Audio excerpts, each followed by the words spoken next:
I also ask unanimous consent that our Judiciary Committee colleagues, Representatives Madeline Dean and Mary Gay Scanlon, be permitted to join the panel in the limited capacity where they will be allowed to ask questions if yielded time by a member of the subcommittee. Without objection, thank you. Finally, I would ask all members and witnesses to mute your microphones so when you're not speaking. This will help prevent feedback and other technical issues, and you, of course, may unmute yourself anytime you seek recognition. I'll now recognize myself for an opening statement. Throughout his heroic life, our former colleague and friend, the late, great John Lewis, often said the right to vote is the most powerful nonviolent tool we have in a democracy. If we are ever to actualize the true meaning of equality, effective means such as the Voting Rights Act are still a necessary requirement of that democracy. Last month, we marked the one-year anniversary of his death. Let us not allow another anniversary to go by without ensuring the enactment of the legislation that bears his name, the John R. Lewis Voting Rights Act, to see that we carry forth with what his life's goal was, which was voting. He gave blood. When he started the Selma to Montgomery March, almost killed, risked his life. Others did lose their lives in fighting for the right to vote. Just south of here in Mississippi, I'm in Memphis, Schwerner, Cheney, and Goodman were killed in Philadelphia, Mississippi, simply trying to register people to vote. This problem, which has existed since my childhood, when I was in Memphis, where there were segregated drinking fountains and days to go to the zoo and days to go to public events, and where all public facilities had color-only sections. And let me tell you, I noticed those were not the good seats. They were the worst seats in the football, the basketball, the theater, you name it. Vestiges of those days still haunt us. And that's why this is such an important bill, because they percolate up so many times in voting. This subcommittee has devoted considerable time and resources in taking up John Lewis's call to defend that right to vote. All of us in Congress must rededicate ourselves to protecting this most fundamental right at a time when it is once again under severe threat. The record we have built over the course of 13 hearings in the last 2 years is crystal clear. Voting discrimination against citizens based on race, color, or language minority status is a current and worsening problem that Congress must address through a renewed and strengthened Voting Rights Act. The tidal wave of voter suppression that the nation currently faces comes as no surprise. It is entirely predictable result of the Supreme Court's 2013 decision known as Shelby County, as in Alabama, versus Holder, which effectively gutted the Voting Rights Act's most important enforcement mechanism, Section 5, the preclearance provision. It struck that formula that determined which jurisdictions were to be subject to the preclearance requirement. Most of those jurisdictions were in the Old South, where discrimination led us to a civil war, led us to Jim Crow, and still haunt us. Under Section 5, states with a history of voting discrimination were required to obtain approval from the Justice Department for any changes to voting rules prior to their taking effect, therefore giving probable cause or a prima facie case when certain actions in the past had shown there was reason to be suspect, and the Justice Department could show the need to protect citizens. In striking down that coverage formula, the court held that in order to justify states unequally, those that had been listed in the Voting Rights Act and those that hadn't, Congress must create a formula based on current needs. The court invited Congress to develop a new coverage formula, which is part of our mission today. In the absence of preclearance, states and localities have been implementing measures to further deny or abridge citizens' right to vote on account of race, color, or language minority status. And all after one of the most free and fair and impartial and elections in our country's history, the most looked at and reviewed. Just since the 2020 election, several states have proposed or enacted restrictive voting laws in the name, as they call it, of election integrity protection. At a time when we just had the most circumscribed election ever, analyzed and unanimously said to be free and fair and accurate. Not surprisingly, those states include some of those that have previously been subject to the VRA's preclearance requirement because of their history of voting discrimination. According to the Brennan Center for Justice, as of July 14 of this year, 18 states have enacted 30 laws that restrict the right to vote, including measures that target mail-in and absentee voting. And let me just remind everybody that 5 states in our country have mail-in voting for every voter in all their elections. And it started back in Oregon over 2 decades ago. But they've targeted mail-in voting and absentee voting and increasing the risk of faulty voter purges and imposed stricter voter ID requirements. We're not going to go into some of the laws that discuss giving powers to state legislative groups to overrule election commissions, because that's just an overall abridgment of voting rights and not necessarily based on race or speech or color. That's simply politics. At a minimum, these measures disproportionately impact racial and language minority citizens in ways that could result in those citizens being denied the right to vote. Just last month, the Texas legislature began a special session to pass a new omnibus voting measure that would restrict voting access by creating new ID requirements for voting by mail and clamp down on new voting rules instituted by Harris County, the home of Houston, Texas, the state's most populous county and its most populous city, and one of its most diverse regions. Those laws in Harris County were designed to increase voter access. The Texas Senate passed its version of its bill just 4 days ago. In the absence of preclearance, plaintiffs have been forced to rely on litigation under Section 2 of the Voting Rights Act, which applies nationwide and prohibits voting rules that results in the denial or abridgment of the right to vote based on race, color, or language minority status to confront these challenges. Yet the Supreme Court, in its recent decision, just July 1, a little over a month ago, in Brnovich versus the Democratic National Committee, significantly curtailed the ability of plaintiffs to succeed in claims alleging vote denial under Section 2 and burdening yet another of the Act's important enforcement tools. In the face of this sustained onslaught against voting rights by the states and localities and the erosion of the Voting Rights Act by the Supreme Court, Congress must act, and we have the power to do so. Our authority to stop race discrimination voting remains expansive, even in the terms of the Shelby County decision and the Brnovich decisions. The 14th and 15th Amendments to the Constitution, 2 of the 3 Civil War amendments, give Congress explicit legislative power to enforce voting rights and equal protection against purposeful race discrimination. So by acting, we are doing what the Constitution, in its most far-sighted fashion after the Civil War, said we needed to do to make us a more perfect union. Those amendments form the basis of Congress's authority to pass the Voting Rights Act in the first place. When the Voting Rights Act was first challenged just a year after its enactment, after Everett Dirksen and Republicans had the higher percentage of people voting for voting rights than Democrats, the Supreme Court in South Carolina versus Katzenbach upheld the preclearance provision and its coverage formula, holding that congressional authority to enforce the 15th Amendment was broad and comprehensive, and that implementing legislation needed only to be plainly adapted to a legitimate end. This rationality test is highly deferential to Congress, and notably, Shelby County did not disturb this essential hold.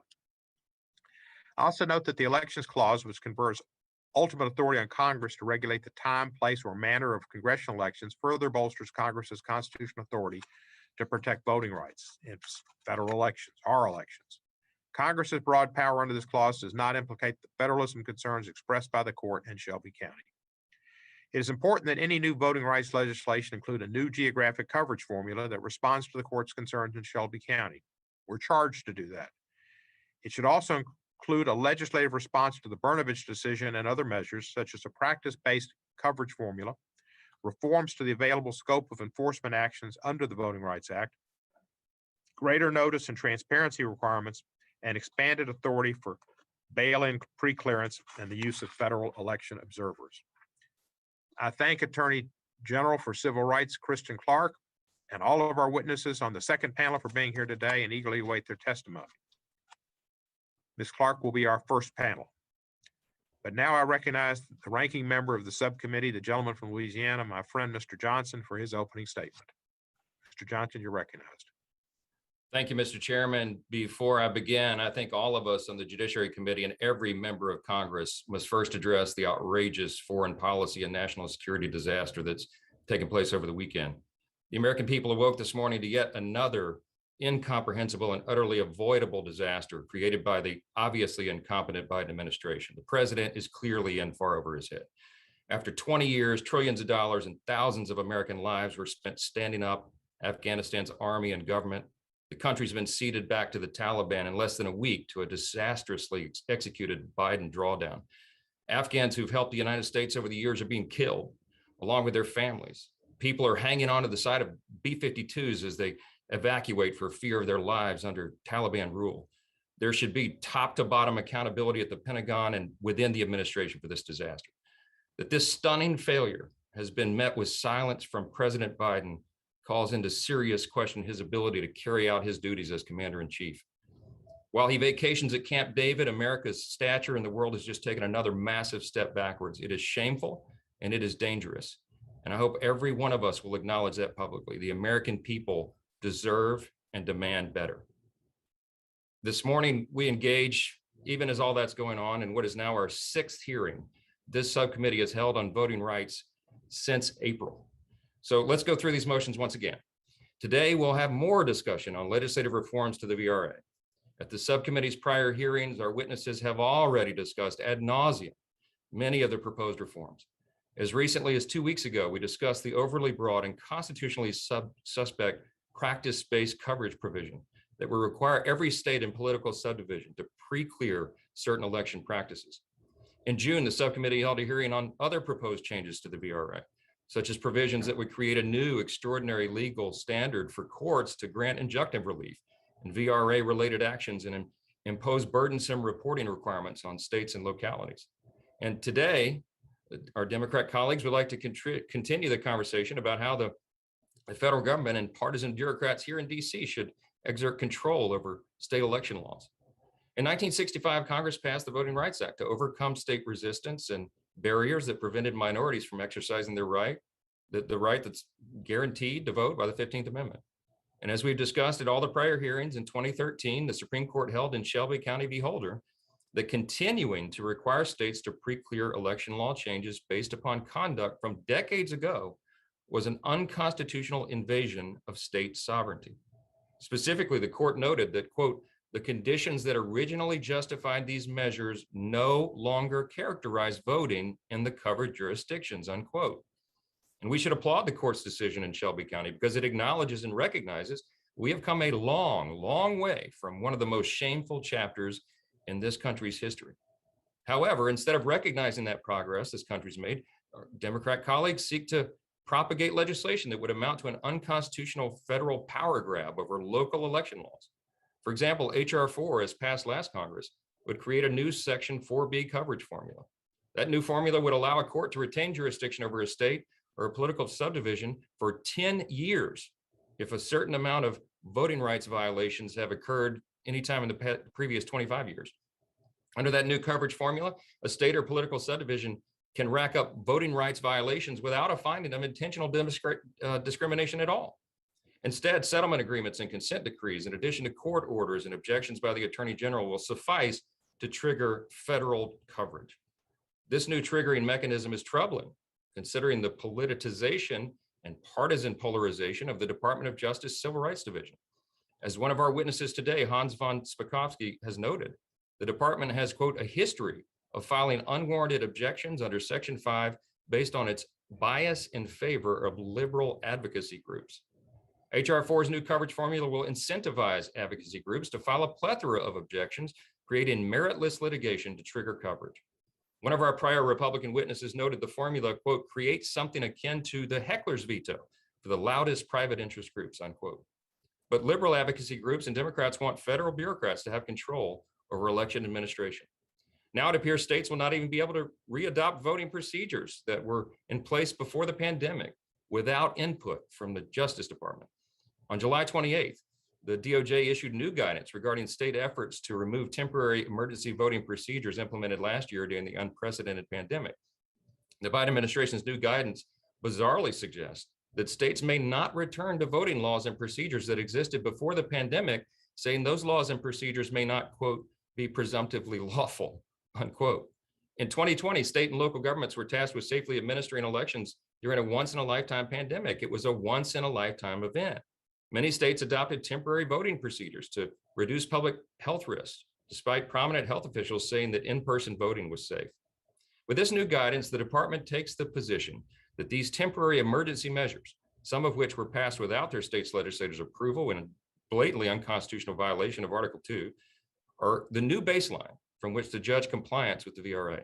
This is contrary to Congress's intention in passing the legislation and a clear example of the left weaponizing the DOJ to do its bidding. I implore the department and my colleagues on the other side of the aisle to remember, it is easier for eligible Americans to vote than ever before in America's history. I look forward to the hearing. These witnesses today will rehash the same territory once again. Thank you, and I yield back. Thank you, Mr. Johnson. I'd now like to recognize the chairman of the full committee, the gentleman from New York State who has a long history of championing voting rights, having chaired this subcommittee before he became the full chairman, Mr. Nadler of New York City. Thank you, Mr. Chairman. I thank you for convening this important hearing at a critical moment in the life of our nation, when our democracy itself is under greater threat than it has been in decades because of a sustained assault on the right to vote in states and localities across the country.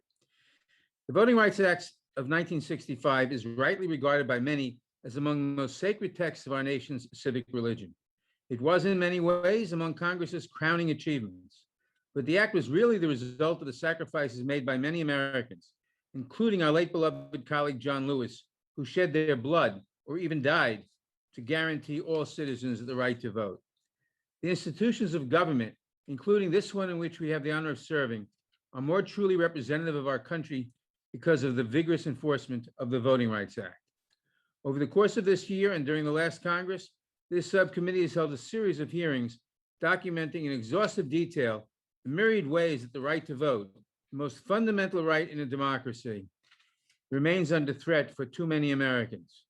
We have also examined the consequences of the Supreme Court's 2013 Shelby County versus Holder decision, as well as last month's decision in Brnovich versus Democratic National Committee, both of which dealt serious blows to the enforcement of the Voting Rights Act.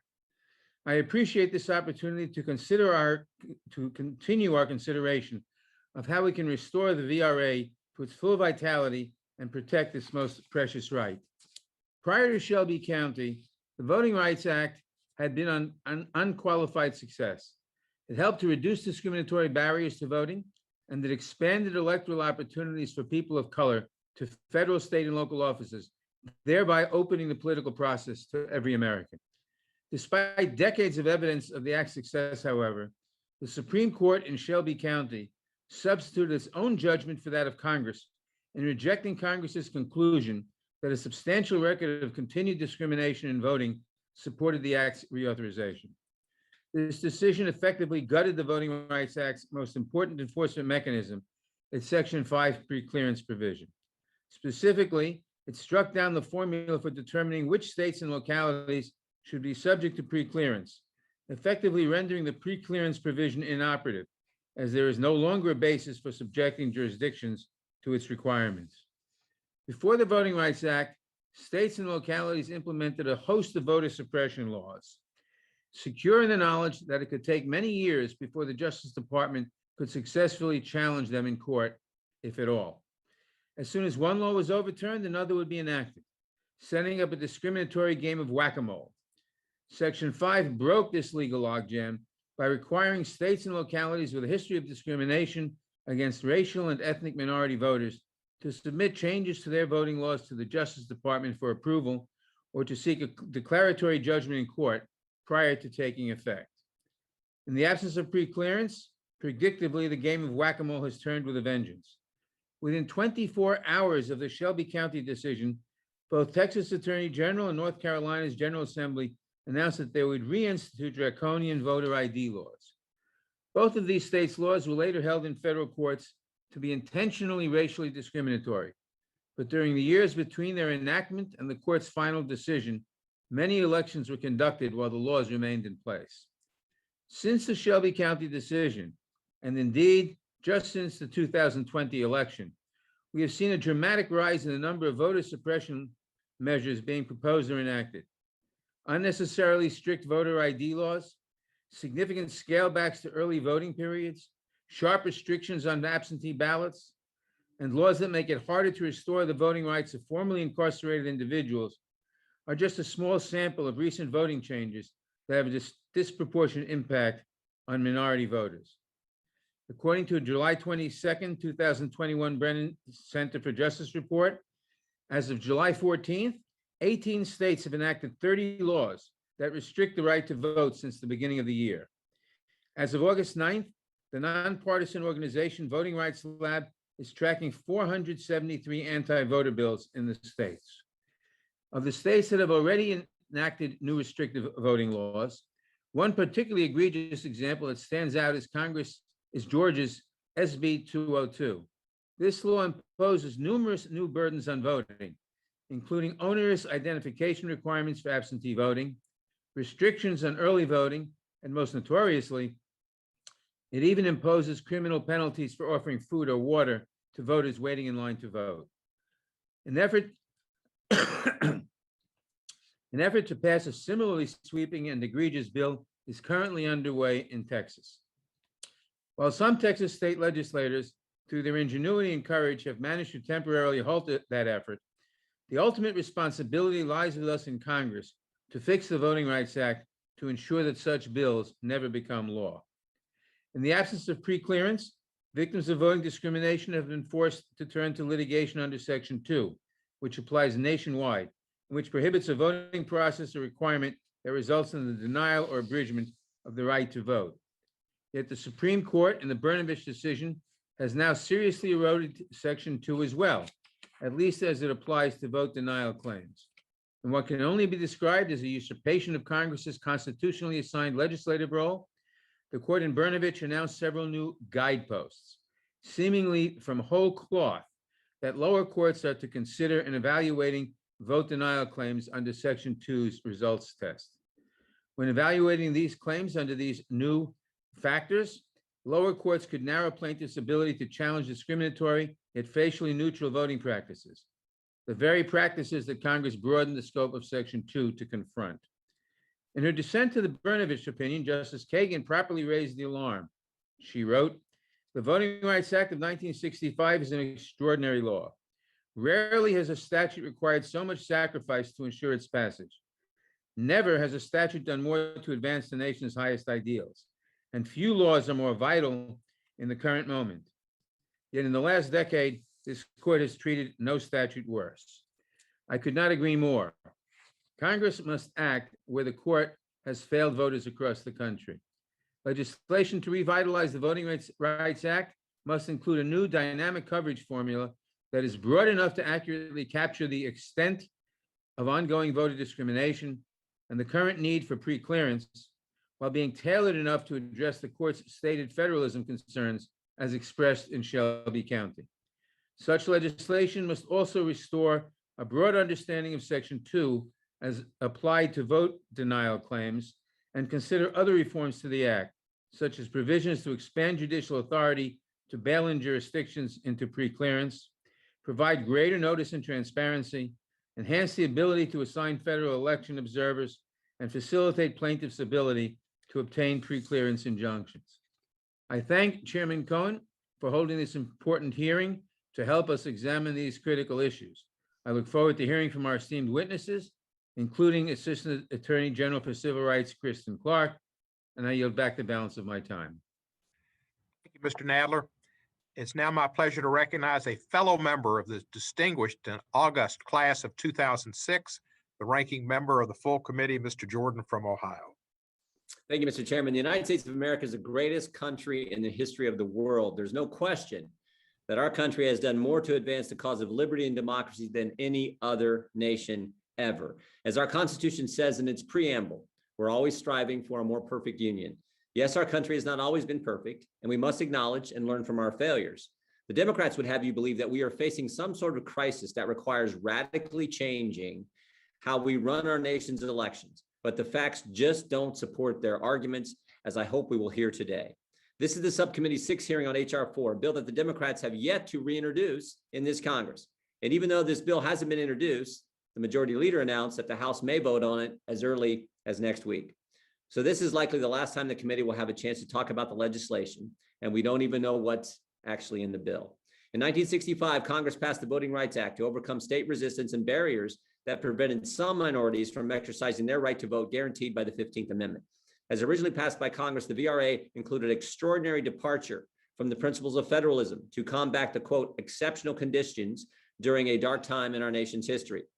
Despite what some Democrats say, the United States has come a long way since then. In 2013, in Shelby County versus Holder, the Supreme Court struck down the VRA's coverage formula as was outdated. The exceptional conditions from 1965 no longer existed to justify subjecting states to pre-clearance approval from the federal government, as the ranking member of the subcommittee said earlier. The court's decision in Shelby acknowledged the progress that this nation has made since the 1960s, and thankfully, America today is not the same as America was in the 1960s. We should all applaud this progress. Despite the strides our great country has taken, Democrats like to claim that the Supreme Court has gutted the VRA, and they say that's why it's urgent to pass H.R. 4, but the facts just don't back that up. What the Democrats fail to acknowledge is that the court's decision in Shelby County did not strike down all of the VRA, not even close. Section 2 and Section 3C remain effective tools to root out intentional discrimination where it might exist. H.R. 4 isn't legislation designed to fix Shelby County. It's legislation designed to radically change how we run elections and to politicize enforcement of the Voting Rights Act. There's no need to amend the VRA and devise certain provisions such as the Section 4B coverage formula that unconstitutionally and unjustifiably encroach on state sovereignty. Also, in another brazen attempt to grab power from state control and give it to partisan bureaucrats in Washington, H.R. 4 seeks to institute a practice-based pre-clearance provision. This provision would not just apply to states with histories of illegal discrimination, it would apply to every state and political subdivision in the entire country. In other words, every local county or city would have to get approval from unelected people in the Justice Department before changing its election process.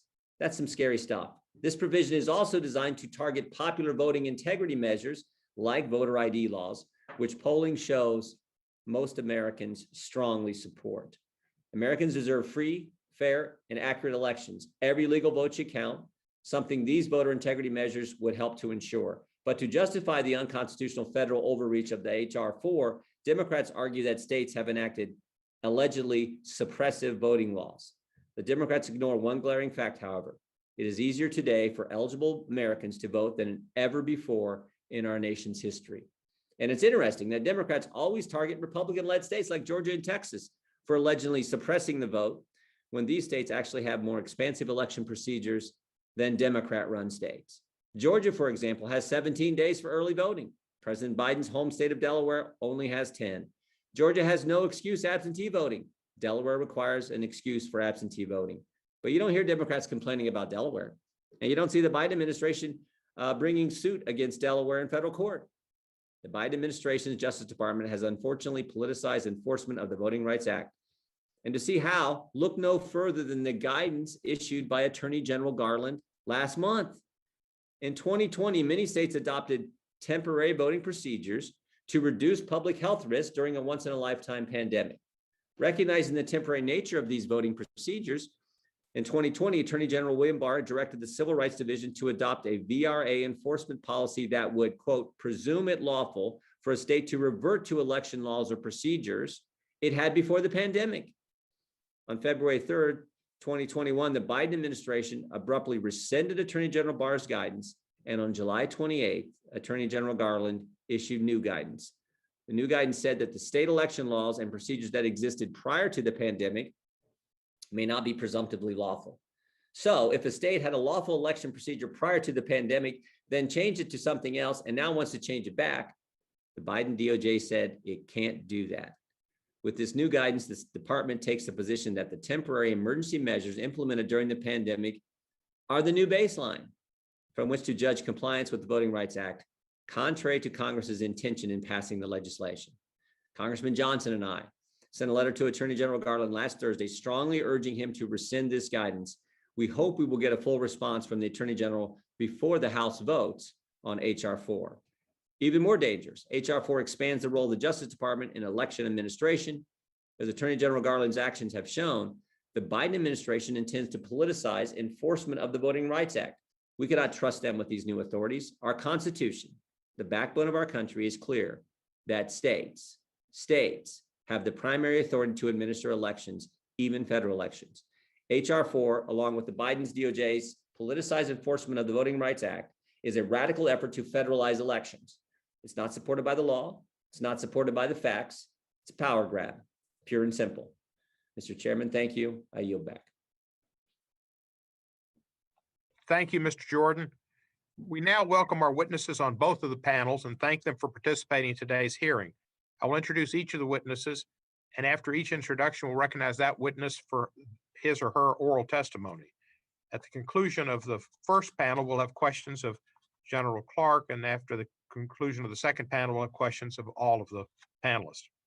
Each of your written statements will be entered into the record in its entirety. Accordingly, I ask you to summarize your statement in 5 minutes, your testimony. To help stay within that time, there is a timer in the Zoom view that should be visible on your screen.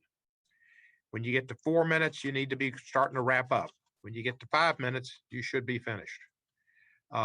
Before proceeding with your testimony, I'd like to remind all of the witnesses that you have a legal obligation to provide truthful testimony and answers to this subcommittee, and that any false statement you may make today may subject you to prosecution under Section 1001 of Title 18 of the United States Code.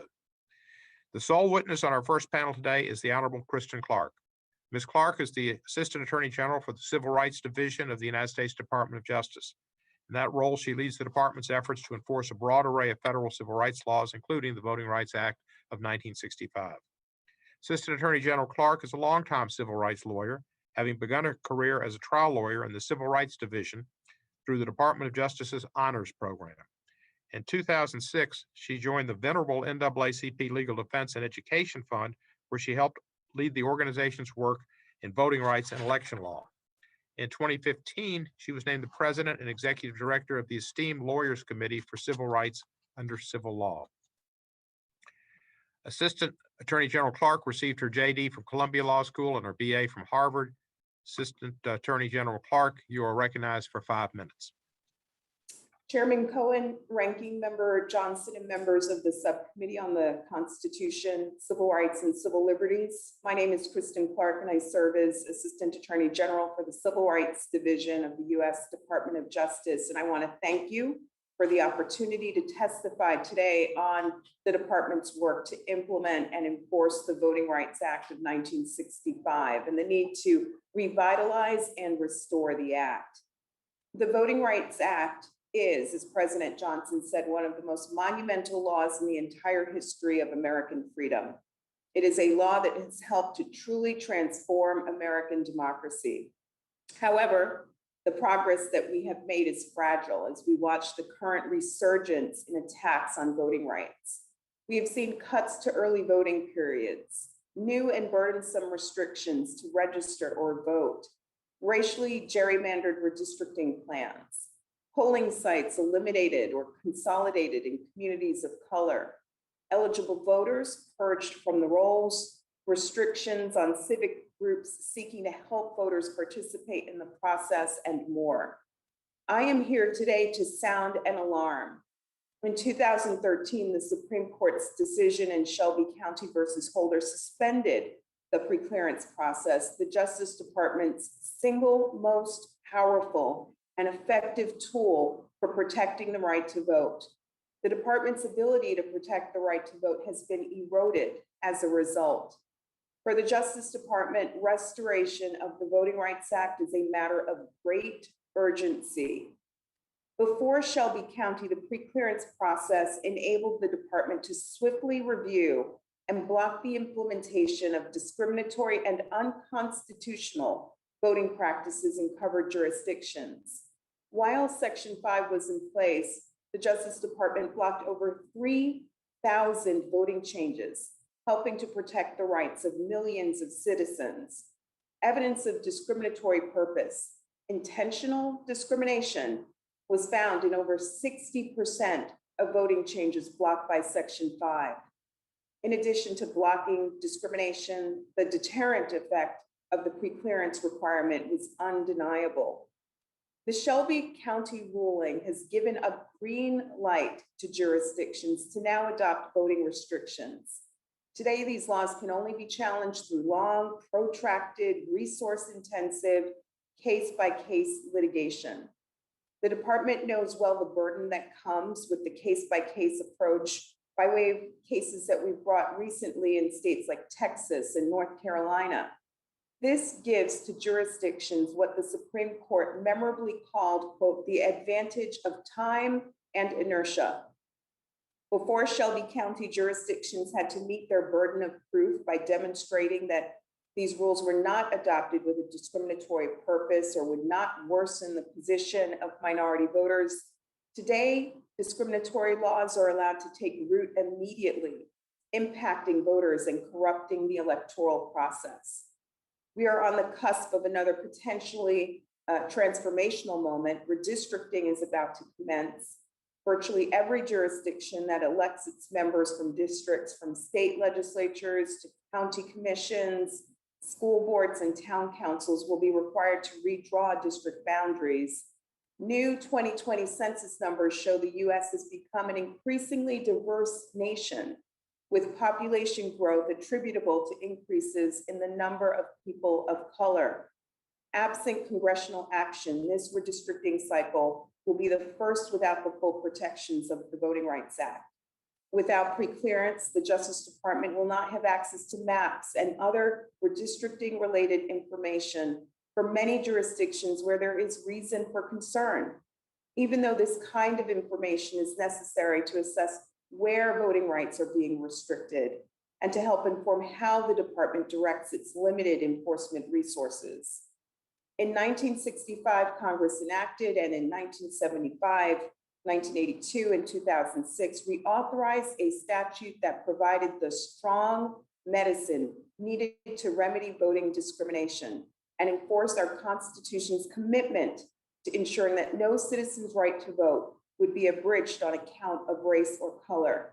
Congress has broad enforcement powers and must act now to restore the Voting Rights Act, to prevent us from backsliding into a nation where millions of citizens, particularly citizens of color, find it difficult to register, cast their ballot, and elect candidates of choice. We look forward to working with this Congress to revive this bedrock civil rights law. The Justice Department stands ready to support Congress in protecting the voting rights of all eligible Americans. Thank you. And thank you. We appreciate it. We will now start questioning, and I will begin as is customary, and I'll recognize myself for 5 minutes. Ms. Clark, why is Section 5 preclearance so crucial to combating discriminatory voting practices? And do you see a connection between the Supreme Court's decision in Shelby County v. Holder and the sustained attack on voting rights that we've seen since that decision over the past 8 years? Thank you, Chairman Cohen. Section 5 of the Voting Rights Act was truly the heart of the act. This is a bedrock provision that provided a unique tool to deal with the problem of voting discrimination.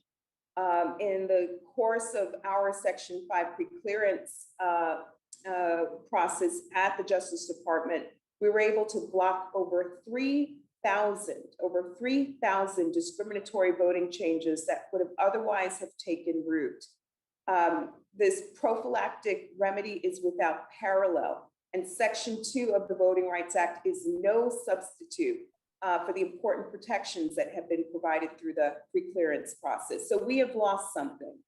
And Chairman Cohen, since the court's ruling in 2013, we have seen states move swiftly to reinstitute discriminatory changes. We saw it on the day that the court issued its ruling in Texas when it moved forward with a discriminatory voter ID law that had been previously blocked by Section 5. We saw it in North Carolina when the state moved forward with an omnibus bill that turned the clock back on voting rights in multiple respects, and in a form in which the Fourth Circuit ultimately described as being carried out with almost surgical precision.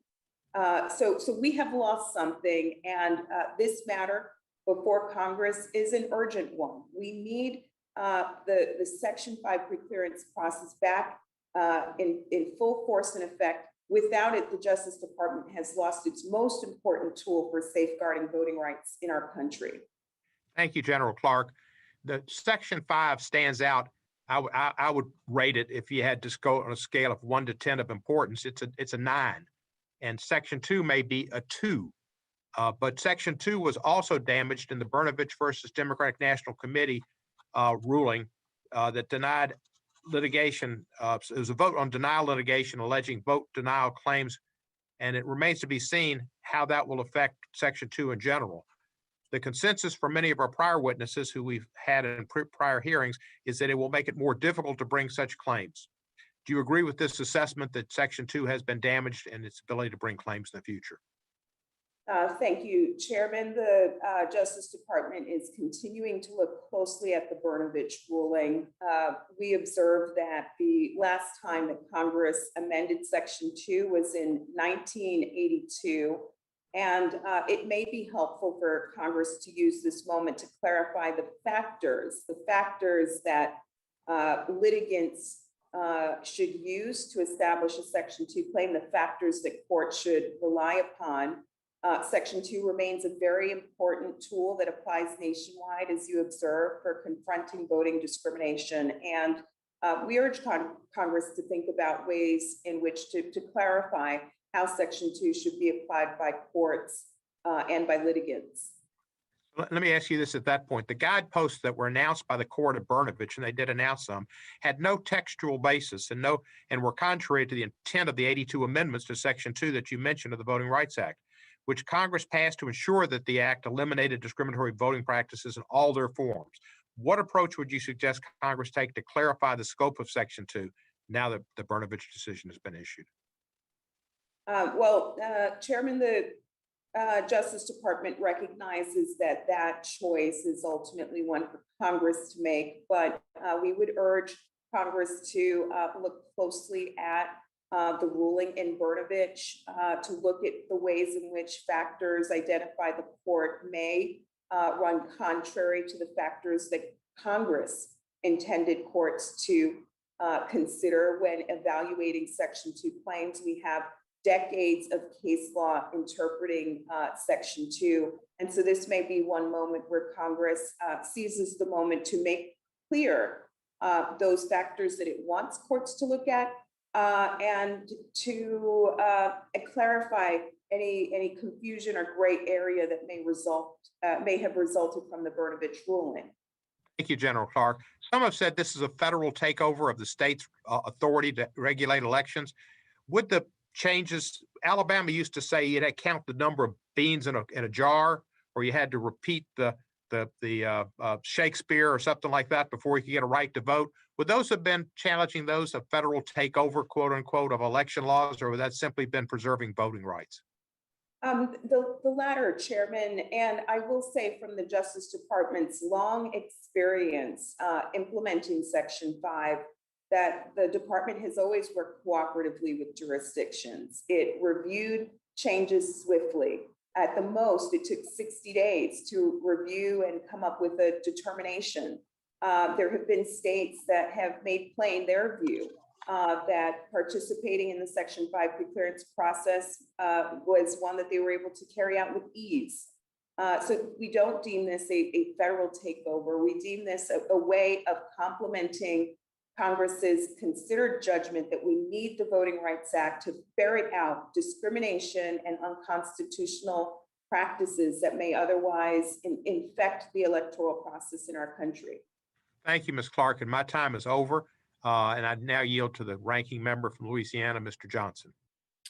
Thank you, Mr. Chairman. Ms. Clark, on July 28th, the DOJ issued new guidance regarding states' efforts to remove their temporary emergency voting procedures that they implemented last year during the unprecedented COVID-19 pandemic. Did you help draft that July 28th guidance?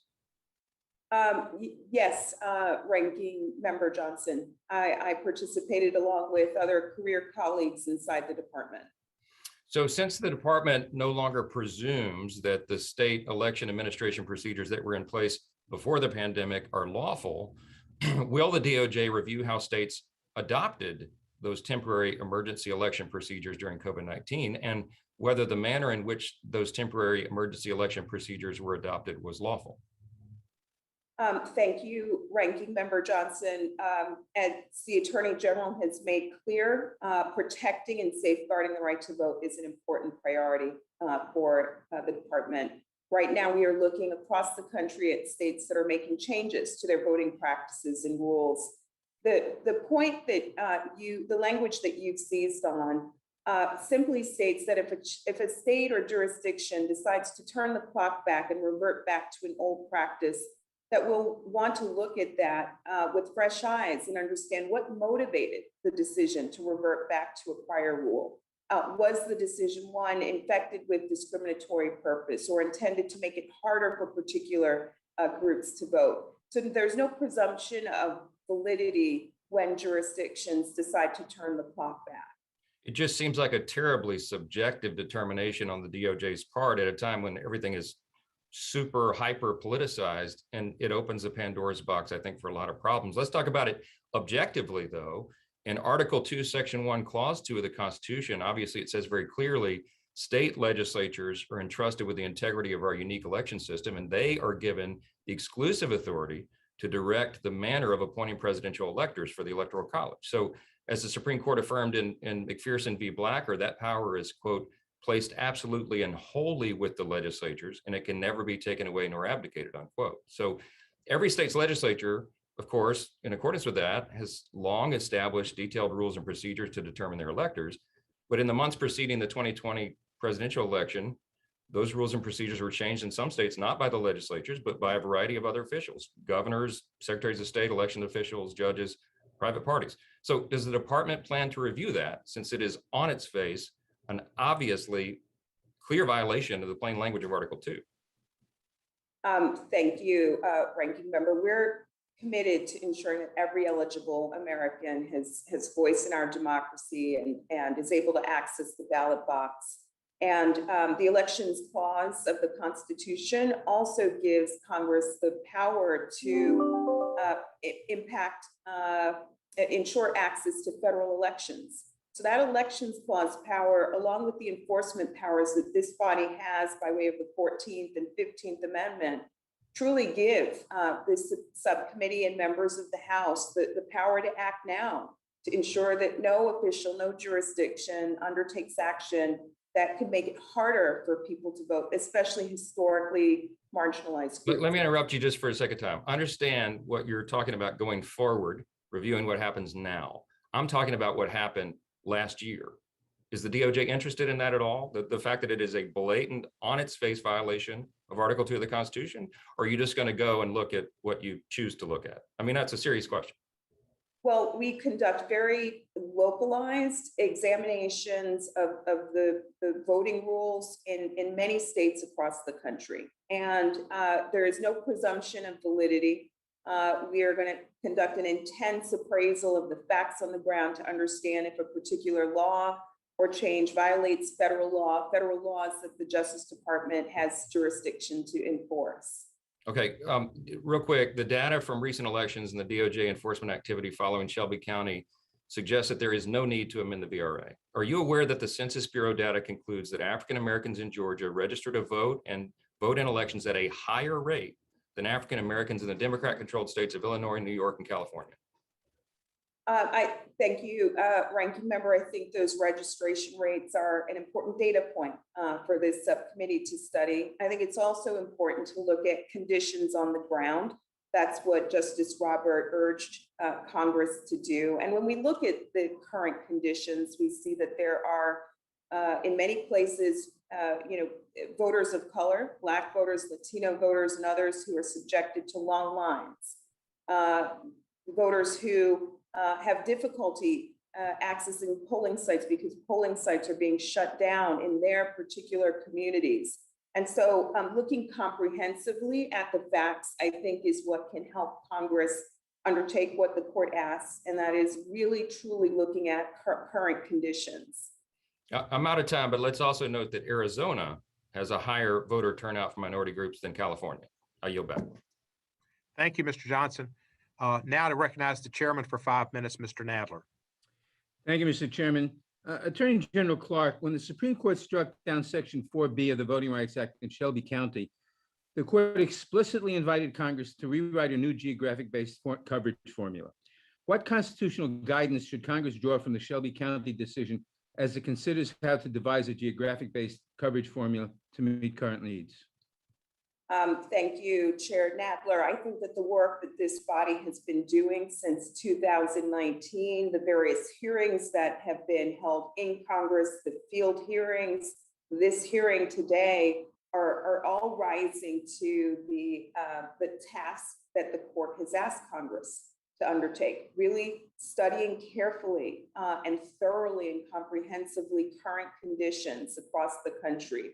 And it is our view at the Justice Department that that careful analysis will yield a picture about where problems are starkest and greatest in our country, about the kinds of policies and barriers and restrictions that jurisdictions are resorting to most frequently in order to make it harder for voters of color to vote. So this work that is underway right now, I think, is incredibly important in doing what Justice Roberts asked Congress to do.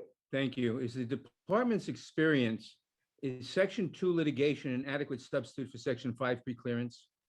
Absolutely not, Chair Nadler. These cases are incredibly time intensive, resource intensive. Just by way of example, in North Carolina, the state spent over $10.5 million defending its discriminatory voting law that came under challenge following Shelby. The state of Texas spent over $3.5 million.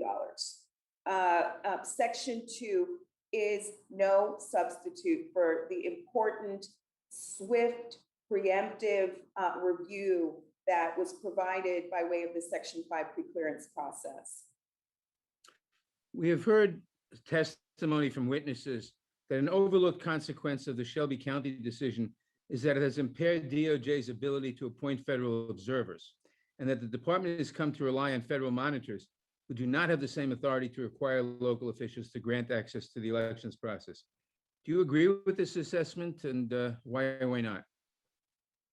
We do. For the Justice Department, the Federal Observer Program has been a critical tool in how we carry out our work of ensuring that all voters have access to the ballot.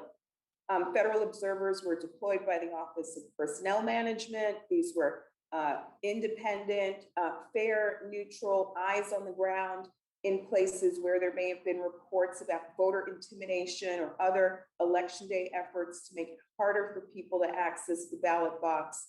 And so part of what we hope will come out of this process is restoration of the department's ability to deploy federal observers to communities where they may be needed.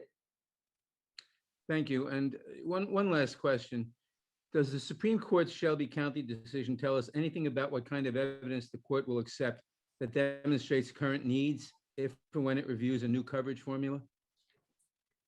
Well, again, Chair Nadler, I think that this work that has started in 2019 and continues today shows that Congress is leaving no stone unturned in understanding what the problems are today, in understanding what the current present day conditions are. And as this work continues and as this effort kind of moves through the Senate, I think it will be plain to the courts that Congress has answered the call of ensuring that any post-Shelby remedy is a remedy that is responsive to the current conditions in the country. Thank you. And lastly, what geographic coverage formula would you recommend to meet the current need, and why would it be constitutional? Well, Chair Nadler, the Justice Department's view is that this is ultimately a call for Congress to make. And the Justice Department is proud to aid Congress's understanding of current conditions. I understand that there has been both a geographic coverage provision that has been discussed, that there's been a practice-based preclearance proposal that aims to look at the particular kinds of voting restrictions and rules that tend to be resorted to as ways to make it harder for voters of color to access the ballot box. Whatever Congress ultimately decides, we know it must be a record that's justified. It must be a remedy that's justified by the record that you're developing. And so the department is proud to be here helping Congress kind of understand what that current picture looks like. Thank you. My time has expired. I yield back. Thank you, Mr. Nadler. I now recognize the gentleman from Ohio with the nice orange tie, Mr. Jordan.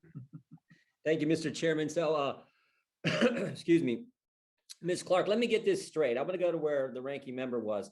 If states attempt to revert to the election law prior to COVID, you're going to come after them, but you're not going to look at the actual changes they made to the election law, changes I think were done in an unconstitutional fashion in many states. You're not going to look at that issue. Thank you. So, Congressman, we're not coming after any jurisdiction, but we are looking closely to understand why are lawmakers instituting new changes to the rules. And if, for example, we learn that a state was motivated by a desire to make it harder for Native American voters to access the ballot, motivated by a desire to make it harder for Black voters to access early voting, motivated by a desire to make it harder for Latino voters to access vote by mail, those may be important facts that rise to the level of a potential violation of Section 2 of the Voting Rights Act or another federal voting rights. Let me give you an example. Prior to the 2020 election, Pennsylvania election law said that the election ends at 8 o'clock on Tuesday. That's what the legislature passed. That's what had been signed by the governor. That was, in fact, the election law. Democrats in Pennsylvania went to the partisan Supreme Court, state Supreme Court, and sued in the state Supreme Court. And the state Supreme Court said, you know what, election law doesn't end at 8 o'clock Tuesday, even though that's what the law says. The election doesn't end at 8 o'clock Tuesday, even that's what the law said. They said, no, now the election goes till 5 o'clock Friday. I think a total in run around the legislature, which, as Mr.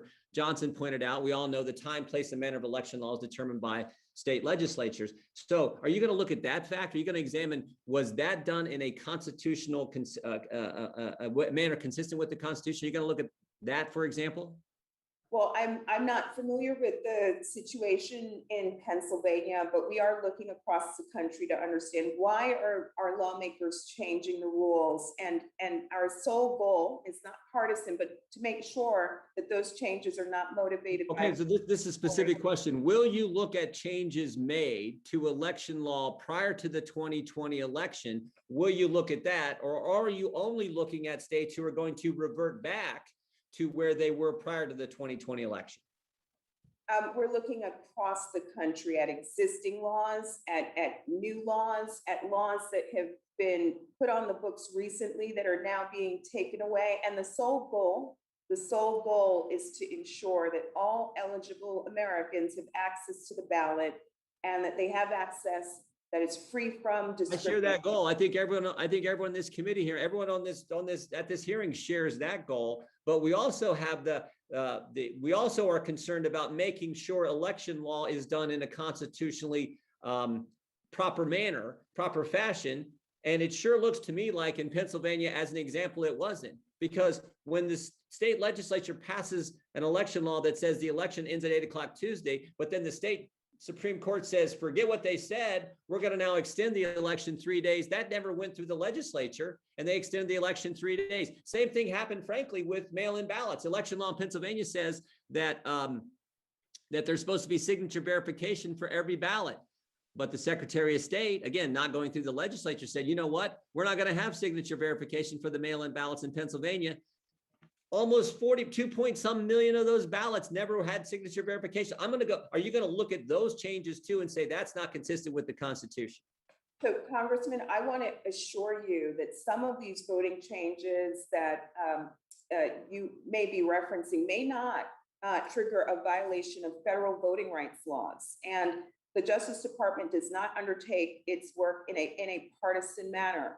Our sole focus is ensuring that lawmakers are not acting with a discriminatory motive or acting in a way that will have a discriminatory effect on protected minority groups. That's it. All right. Thank you, Mr. Chairman. I yield back. Thank you, Mr. Jordan. I'd like to ask for unanimous consent to submit into the record an op-ed by the Council of Economic Advisors entitled "The Importance of Protecting Voting Rights for Voter Turnout and Economic Well-Being." Without objection, thank you.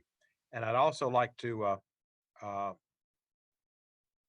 enter into the record the 2021 report of the House Administration Committee Subcommittee on Elections on Voting in America, ensuring free and fair access to the ballot. Without objection, so done. I now recognize Mr. Raskin for 5 minutes.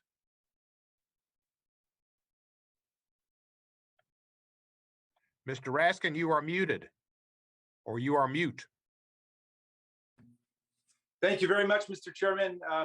I appreciate your calling this hearing. Ms. Clark, I want to ask you about the potential enhancement of bail-in jurisdiction. In light of the department's prior experience administering the pre-clearance regime, what's your opinion about the necessity of amending Section 3C to permit courts to bail in jurisdictions for violations of the Voting Rights Act, in addition to cases where there have been violations of the 14th and 15th Amendments? Thank you for that question, Congressman. So the bail-in and bailout provisions of the Voting Rights Act are important features of the statute. They allow a way for jurisdictions that may have long and recent histories of voting discrimination to be brought into the pre-clearance process.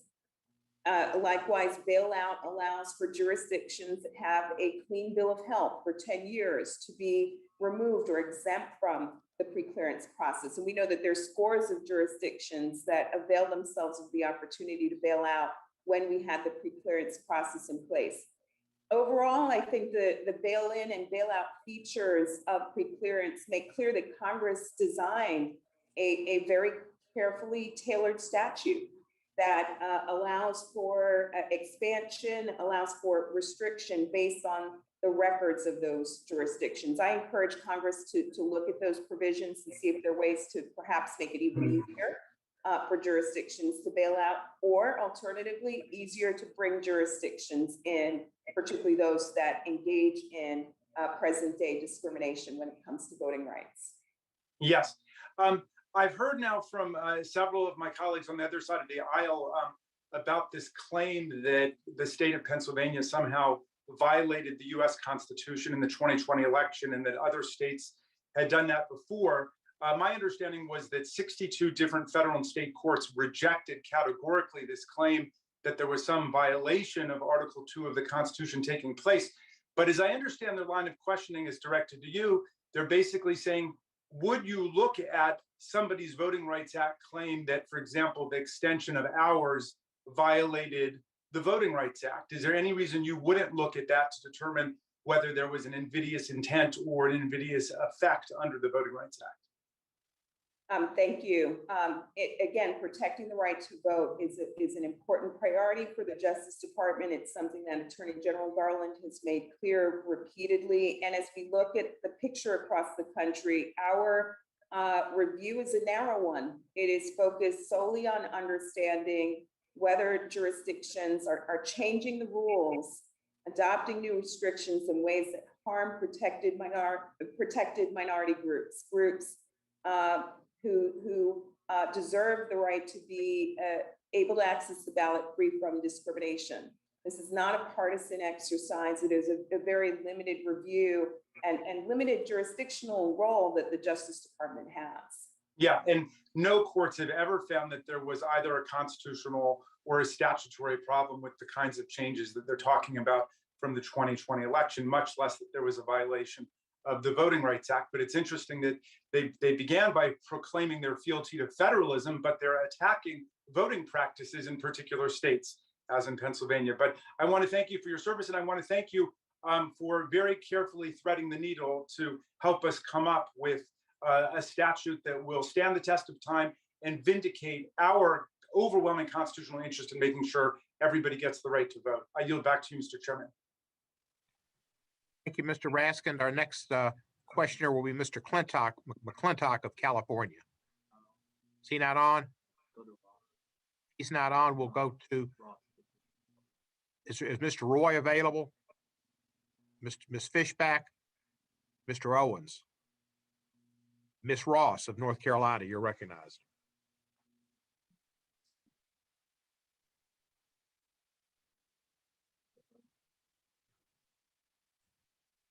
Technical difficulties. No, we've got it, Mr. Chairman. Sorry, I was being very good about mute. But thank you, Mr. Chairman, for having this hearing. And thank you, Ms. Clark, for your testimony. It's very important for our deliberations as we bring the next John Lewis Voting Rights Act forward. The rising voter suppression laws across the country have revealed critical gaps in the Voting Rights Act and its ability to protect the right to vote and to allow affected parties to obtain timely relief under the claims that they pursue. And we have certainly seen this in my home state of North Carolina.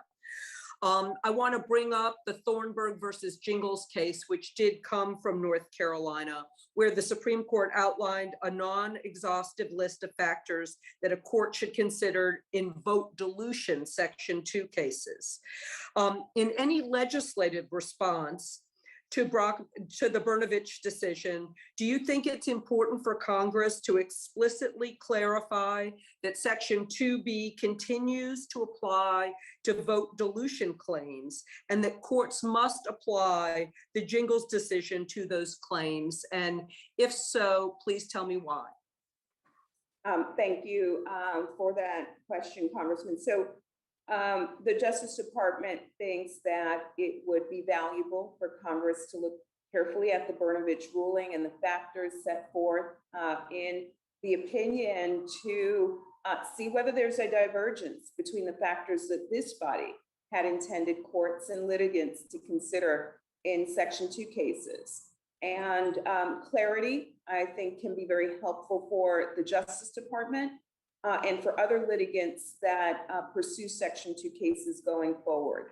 But that said, the Brnovich ruling leaves Section 2 intact, and it remains an important tool that we are using to safeguard voting rights across the country. Thank you very much for that answer. We've also heard testimony this Congress that the lower court's over-reliance on the so-called Purcell Principle has made it inordinately difficult for Section 2 plaintiffs to obtain equitable relief in cases involving late-breaking changes to voting procedures. Should Congress consider amending the VRA to address Purcell, and if so, how? Well, again, Congressman, Congress bears broad enforcement powers under the Section 2 of the 15th Amendment, Section 5 of the 14th Amendment, the Elections Clause, which gives Congress the power to speak to the time, place, and manner by which voters can access the ballot in federal elections. So all three of these provisions truly give Congress the power to provide clarity about how it intends Section 2 to be used. So my answer to your question is yes, this is an area that we would encourage Congress to look at and explore further. And as a follow-up to that question, do you think it is particularly important for us to look at this principle in light of the upcoming redistricting that we will be doing based on the census results?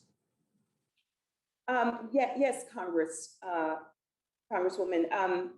The Supreme Court has urged Congress to look at current conditions. And we know over the course of the past decade, few decades, that redistricting is a moment where we see discrimination rear its ugly head.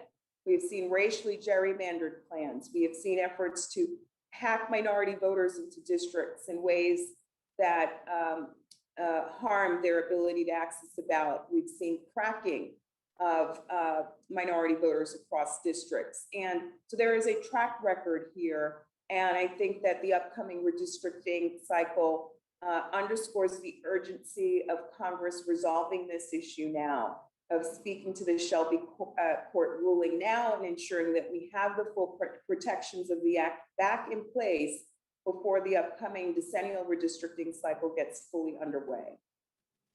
Thank you very much. And Mr. Chairman, I yield back. Thank you, Ms. Ross. I now recognize the gentleman from Georgia, the man that ranks exactly next to me, but just a little bit behind me in seniority, Mr. Hank Johnson.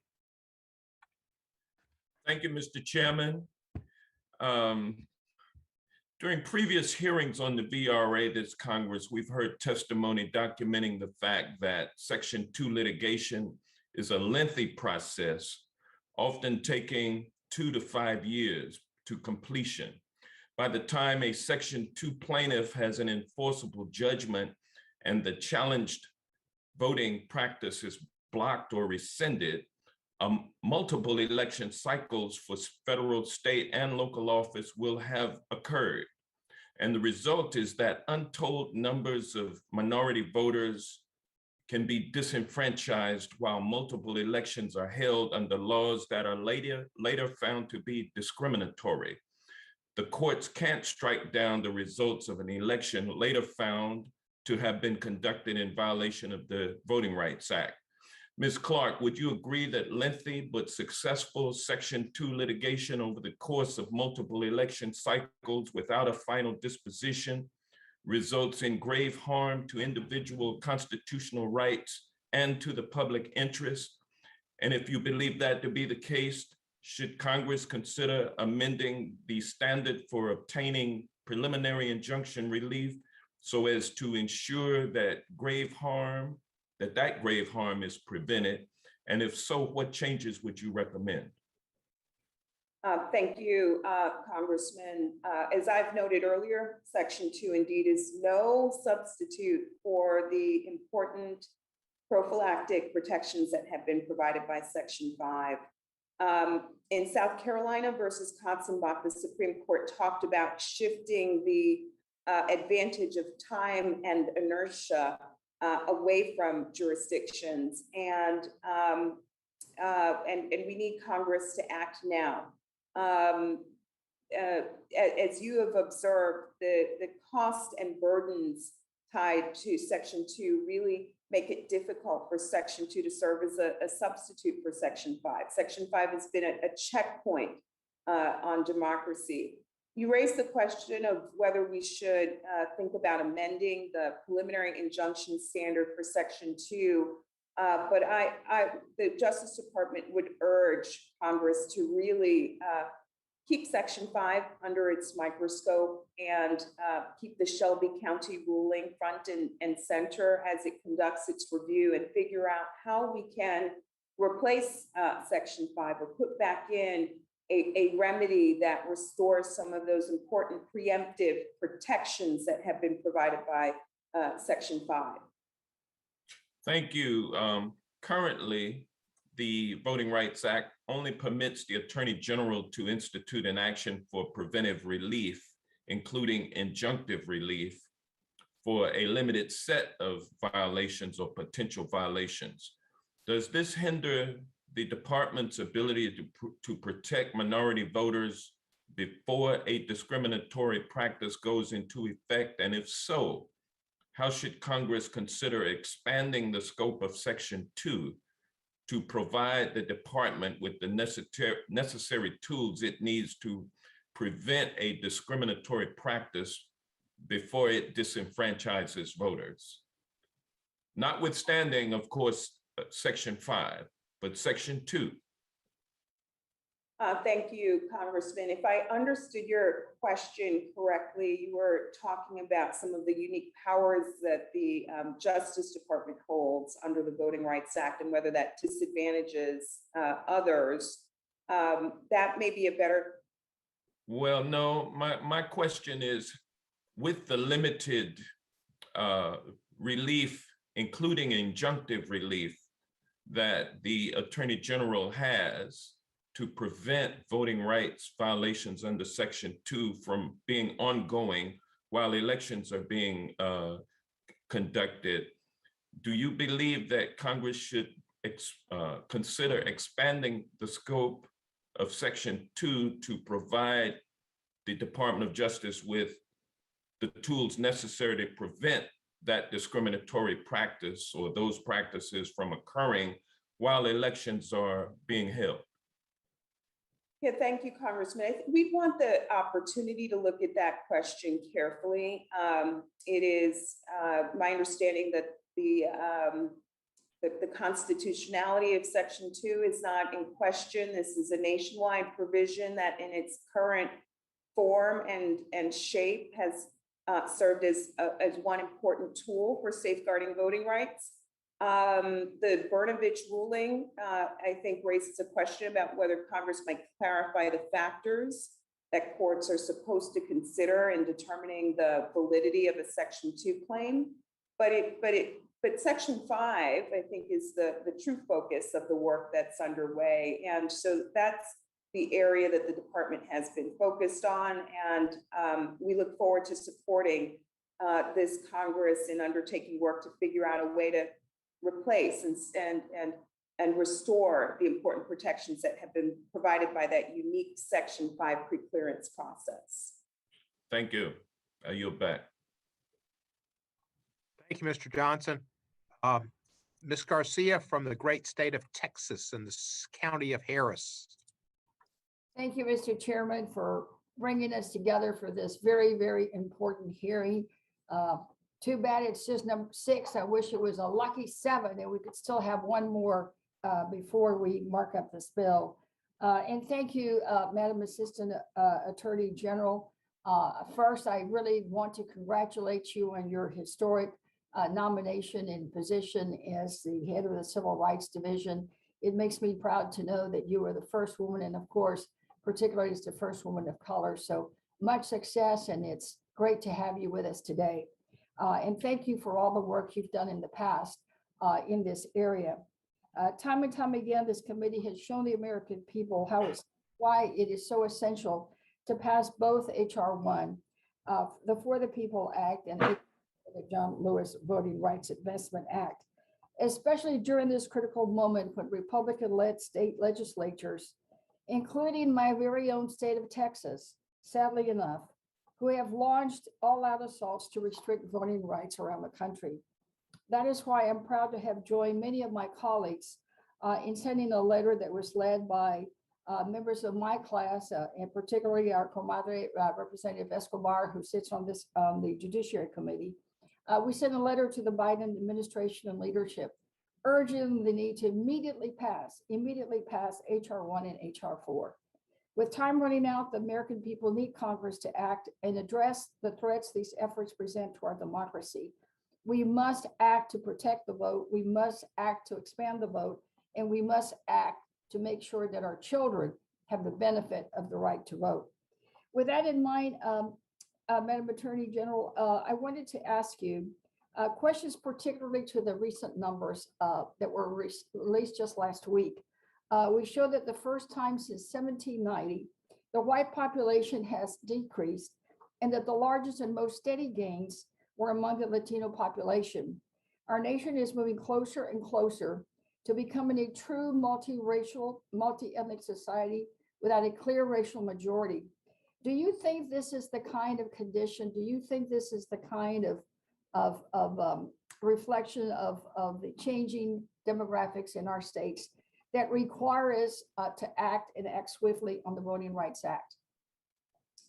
Thank you for that question, Congresswoman. So what the Justice Department has seen historically is that demographic change can prompt discriminatory voting changes. One example of this would be out of Kilmichael, Mississippi, where following the results of a new census, the data showed that the numbers of Black voters in a particular community had grown substantially. There were a number of Black voters who opted to run for seats on the council. And the town decided to cancel the election once this happened. That decision was a change that impacted voting. The Justice Department during the Bush administration reviewed that decision to cancel the election and decided to block the change because it was very clear that the decision to cancel the election was motivated by a discriminatory intent. And the election ultimately went forward, and the town for the first time elected a majority of Blacks to the council and to the mayoral seat. But it's an example of the powerful way in which the Section 5 preclearance operates. It operates in communities both large and small, communities that may not be on the radar, communities that may be responding to demographic change, the kind of demographic change that we see continuing with the results of the recent census data. To me, this underscores the urgency of the moment and the urgent need for Congress to act now as jurisdictions gear up for the next round of decennial redistricting. No doubt this new round of census data may prompt the kind of discriminatory changes that we have seen in the past. You said that the Section 5 was the heart of the Voting Rights Act. Do you think we're on a code blue? I mean, it is urgent. We must act. I mean, we must act to ensure that voting rights are protected around the country and the territories. Absolutely. It's been 8 years since the Shelby ruling. Restoration of the Voting Rights Act is an important priority for the Justice Department, and we look forward to working with you until the very end to help understand what the current conditions are and to help fashion a remedy that's responsive to the problems that we're up against today. Thank you, Madam Assistant Attorney General. Again, congratulations on your selection. And Mr. Chairman, I yield back. Thank you, Ms. Garcia. And now we go to another outstanding member from Houston, Texas, where they not only sing, but they dance, Sheila Jackson Lee. Mr. Chairman, I'm honored, and I'm honored for this very historic and important hearing, and I wish we were in the other body with 7 to 10 minutes for each of us. I know, Mr. Chairman, that is not the case. Let me welcome the Assistant Attorney General and thank her for her leadership and her expertise.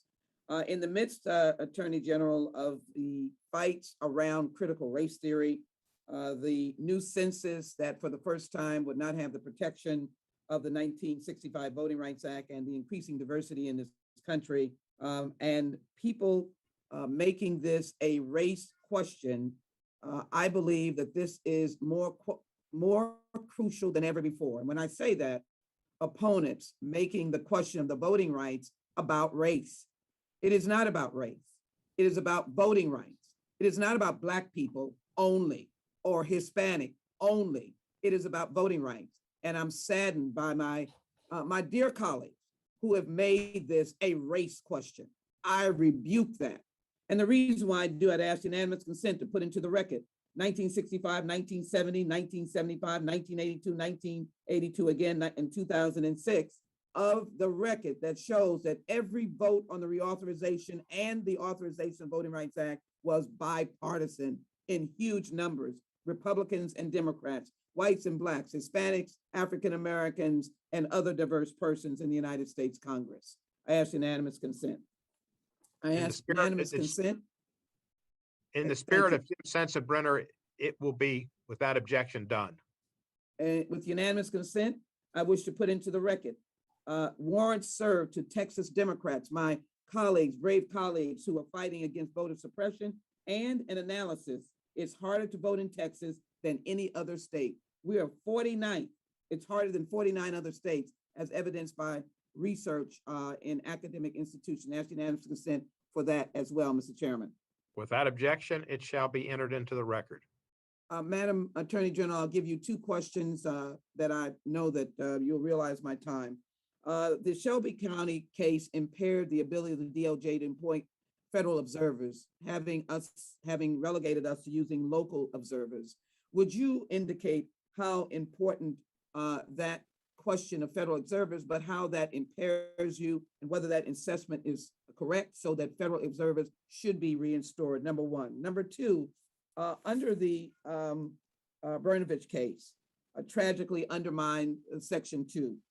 We seem to have the ability to put in a bifurcated test under Section 2, one that would deal with assessing voter dilution like the redistricting, and one that would deal with voter denial claim, such as voter ID.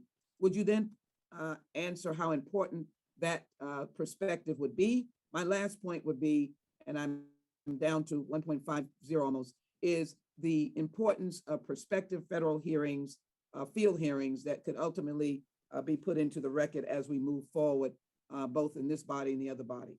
Thank you to Attorney General, observers, Section 2, and the hearings. Thank you so very much. Thank you, Congresswoman. So on the first point, the Federal Observer Program has been an important tool in the Justice Department's work to ensure that all eligible voters, especially voters of color, are able to access the ballot free from discrimination. The Justice Department had routinely received reports about voter intimidation efforts or other tactics aimed at making it harder for voters of color to vote. And the deployment of federal observers by way of the Office of Personnel Management allowed the department to put independent eyes and ears on the ground in those communities. Those are people who could document and tabulate what was happening. Those are people whose mere presence often help to neutralize situations that otherwise may have unfolded on the ground. And so we're very hopeful that this process will help to restore the ability of DOJ to deploy observers, federal observers going forward. Section 2 question, yes. With respect to Section 2, as Congress well knows, it has broad enforcement authority under the Reconstruction Amendments, but there is also broad powers vested in this body by way of the Elections Clause, which gives this body the ability to ensure access in federal elections, to institute legislation concerning the time, place, and manner by which voters are able to access federal elections. And so, we urge Congress to lean on and use its broad enforcement powers to ensure access to the ballot box.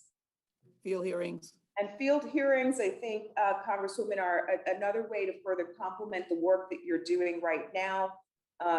Bringing members together to kind of debate what is the appropriate remedy to address the problem is key. But particularly given the pandemic, getting on the ground and giving voters on the ground the opportunity to present to you the story about what they're seeing and what they're experiencing when it comes to voting discrimination could be an important way to further complement the record that you're developing. Thank you. Thank you, Mr. Chairman. Thank you to the Attorney General. Thank you. And Ms. Garcia, did you have your hand raised for some reason? Yes, sir. I would like to ask unanimous consent to answer for the record the letter I've referenced that was signed by about 15 members to President Biden and leadership to act on the Voting Rights Act and HR 1 immediately. Without objection, it will be done. Thank you.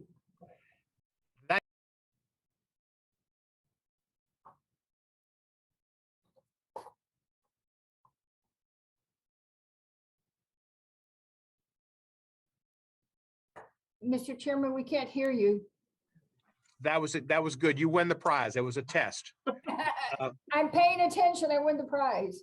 Thank you. You do. Ms. General Clark, we want to thank you for your service to our nation and your testimony today, which is very helpful as we compile a record to propose a bill at some time in the future. And with that, you are dismissed and appreciated for your work, and go back to protecting our country, and we'll go on to the second panel. Chairman, thank you for the opportunity to testify today. Very grateful. You're welcome. Now we're at the time for our second panel. We'll call up our witnesses for the second panel, and we'll give them a few seconds to come up on these virtual panel, and they are all appearing. There they are. I think we're all together. Great. Our first witness on the second panel is Mr. Wade Henderson. Is Mr. Henderson on yet? He is. Great. Mr. Wade Henderson is an institution. He is one of the like, you're looking for the three wise men, and he's one of them. He's the interim president and CEO of the Leadership Conference for Civil and Human Rights, having previously led that organization for more than 20 years. The Leadership Conference is a coalition of more than 200 civil and human rights organizations. He's a graduate of Howard University, a little earlier than Vice President Kamala Harris was a graduate, and also of the Rutgers University School of Law. Mr. Henderson, you're recognized for 5 minutes. You have to unmute.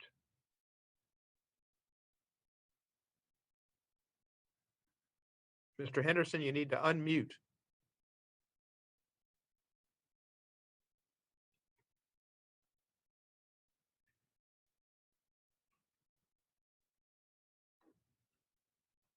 Wade, not if you can hear me. You can hear me. Now you need to unmute yourself so I can hear you. I'm sorry, Mr. Chairman. There you I go. was muted by the committee. So I More than like that's happened to me too. But you're recognized now and you're unmuted. Well, thank you, Mr. Chairman. Good morning, Ranking Member Johnson, members of the subcommittee. Thank you for the opportunity to testify today.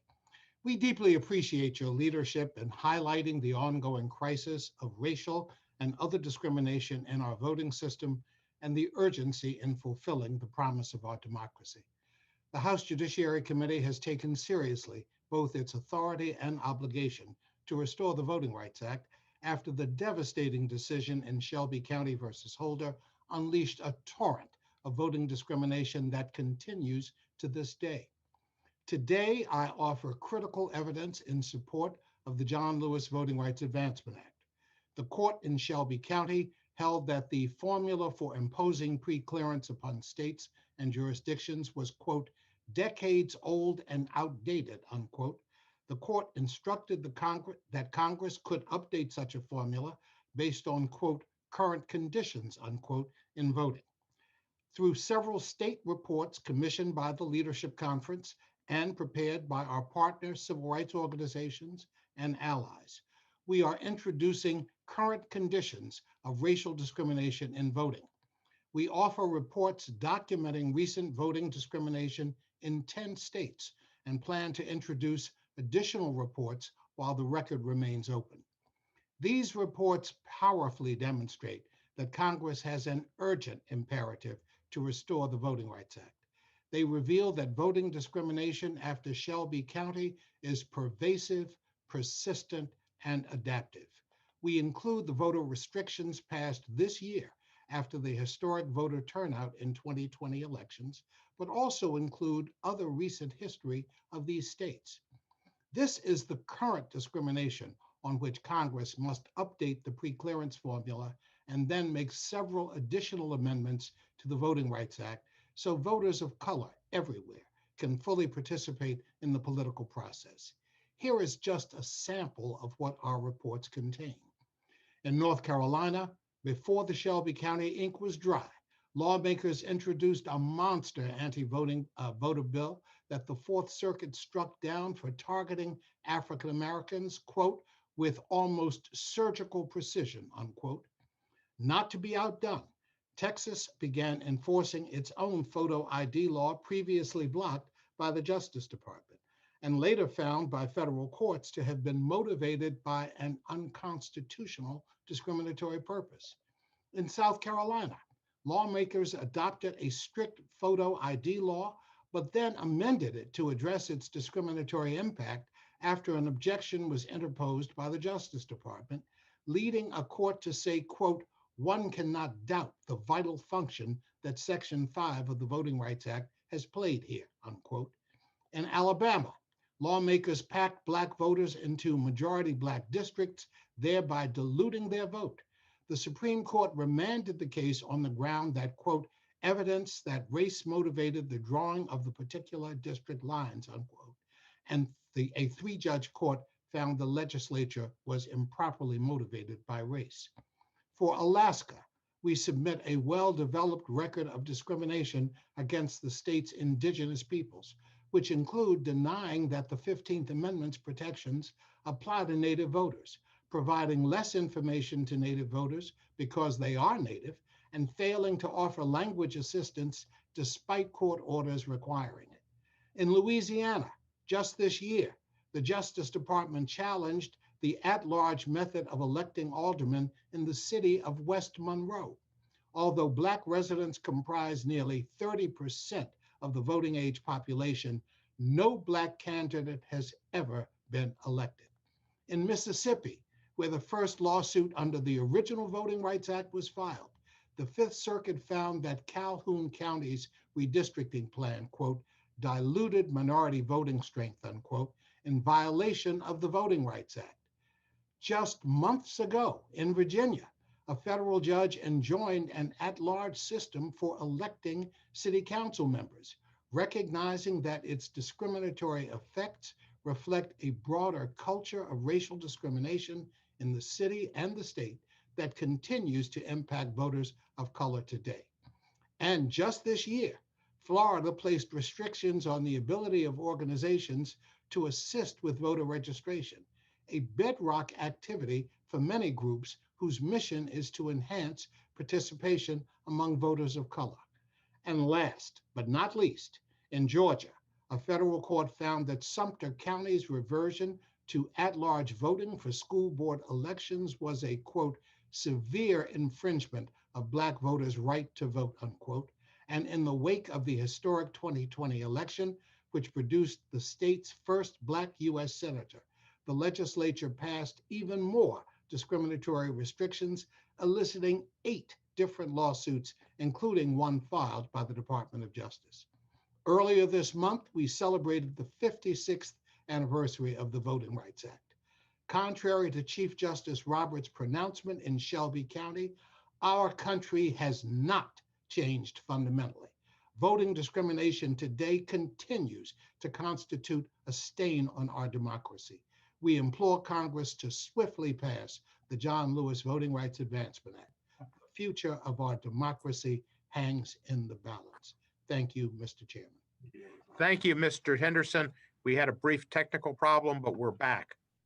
I need to start my video. We're back. Thank you, Ms. Ross, for being in the on-deck circle. You may be needed again.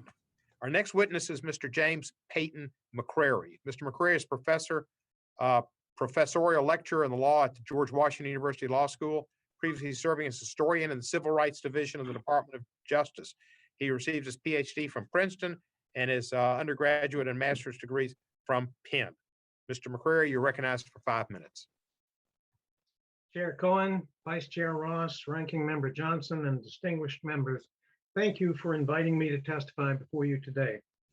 Although I retired from 20 years of full-time university teaching and 26 years of government service in the Department of Justice, I still co-teach a course on voting rights law each fall at George Washington University Law School, where adjunct faculty bear the title Professorial Lecturer in Law. My testimony today is offered in my personal capacity as a historian, not as a representative of any organization. My testimony focuses on empirical evidence identifying the jurisdictions that would be covered by a new form of federal preclearance of voting changes, which I understand is being contemplated by this chamber. Representatives of the Brennan Center for Justice and the Leadership Conference Education Fund retained me as a consultant to investigate the geographic provisions in the John Lewis Voting Rights Advancement Act passed by the House of Representatives in December 2019 as H.R. 4. The VRAA seeks to restore the preclearance provisions of the 1965 Voting Rights Act by revising the coverage formula invalidated by the Supreme Court in Shelby County versus Holder. Preclearance refers to the process of receiving prior federal approval before implementing any change affecting voting. I have identified the jurisdictions that I believe would be subject to preclearance should the 2019 version of the John Lewis Act become law, using research methods I've employed over the last 4 decades. The period under review in the VRAA is the last 25 years. The conclusions could change if, my conclusions could change if the Congress alters the review period. Entire states could be covered under the VRA, but even if the entire state is not subject to preclearance, any individual political subdivision could be covered if the record of voting rights violations in that subdivision fits the criteria set out in the John Lewis bill. An entire state would be subject to preclearance if either 15 or more voting rights violations occurred within the state during the previous 25 years, or if 10 or more violations occurred in the state, at least one of which was committed by the state itself. In non-covered states, any individual political subdivision would be covered if it had 3 or more violations during the previous 25 years. Under the current version of HR 4, violations include A, final judgments of a voting rights violation by the federal courts, B, objections to voting changes by the Attorney General, and C, a consent decree or other settlement causing a favorable change for minority voting rights, such as consent decrees protecting language minority citizens. While I am not testifying as to any approach Congress should take, I note that changes to the formula could lead to different conclusions than those I have reached in my study. As a university professor in the 1980s, I served as an expert witness in numerous voting rights cases in the South. And beginning in 1990, I joined the Civil Rights Division of the Department of Justice as a social science analyst, retiring in December of 2016. My responsibilities in the Civil Rights Division included the planning, direction, coordination, and performance of historical research and empirical analysis for voting rights litigation, including the identification of appropriate expert witnesses to appear for the government at trial. Since retiring from government service, I have served as an expert in several voting rights cases brought by private plaintiffs. A record of my scholarly publications over the last 43 years is set forth in the curriculum vitae attached to my testimony. And my written testimony explains the methodology employed in my investigation. The 8 states that, according to my analysis, are most likely to be subject to preclearance of voting changes under the current formula are Alabama, Florida, Georgia, Louisiana, Mississippi, North Carolina, South Carolina, and Texas. Exhibit 1 to my testimony identifies the violations in each of those states. Several of these states could drop out of coverage, depending on how Congress revises the bill. Those states are Alabama, Florida, North Carolina, and South Carolina. Each is close to the minimum threshold set forth in the bill, so minor changes in what counts as a violation could make a difference. Changes to the definition of violations or shortening the review period could remove some states from preclearance coverage. For example, if the review period were shortened to 20 years, I calculate that only Georgia, Louisiana, Mississippi, and Texas would likely remain covered. Several states that appear currently not to be covered could be nevertheless covered if certain changes in the preclearance formula were made. Those states I address in Exhibit 2 to my testimony. In my calculation, Virginia currently has only 8 violations. Changes in the formula could cause Virginia to meet the threshold of 10 violations, however, because 2 of the 8 violations I have identified were enacted by the state. New York and California are each between 10 and 15 violations, but none were committed by the state. Under the current Professor, we're going to have to, I think my timer says your 5 minutes is up. And if it's not, I'm sorry. And if it is, we need to wrap up. Thank you. The bill you're considering can play a key role in confronting current efforts to limit voter registration and voting by minority citizens, as well as diluting minority voting strength. Based on my 41 years of experience in voting rights litigation, I believe that strengthening enforcement of the Voting Rights Act is a critical need for our democracy. Thank you. Thank you, sir.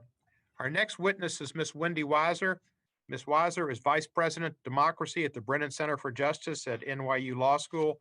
She focuses on voting rights and elections, money in politics and ethics, redistricting, representation, government dysfunction, rule of law, fair courts, and all other things that are good and fair and just and sweet and American.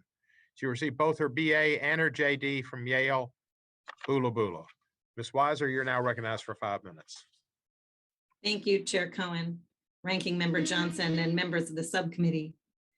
In Shelby County v. Holder, the Supreme Court gutted the most powerful and successful provision of the Voting Rights Act, its preclearance requirement, because it found that the formula Congress used to determine which states should be covered by preclearance was outdated.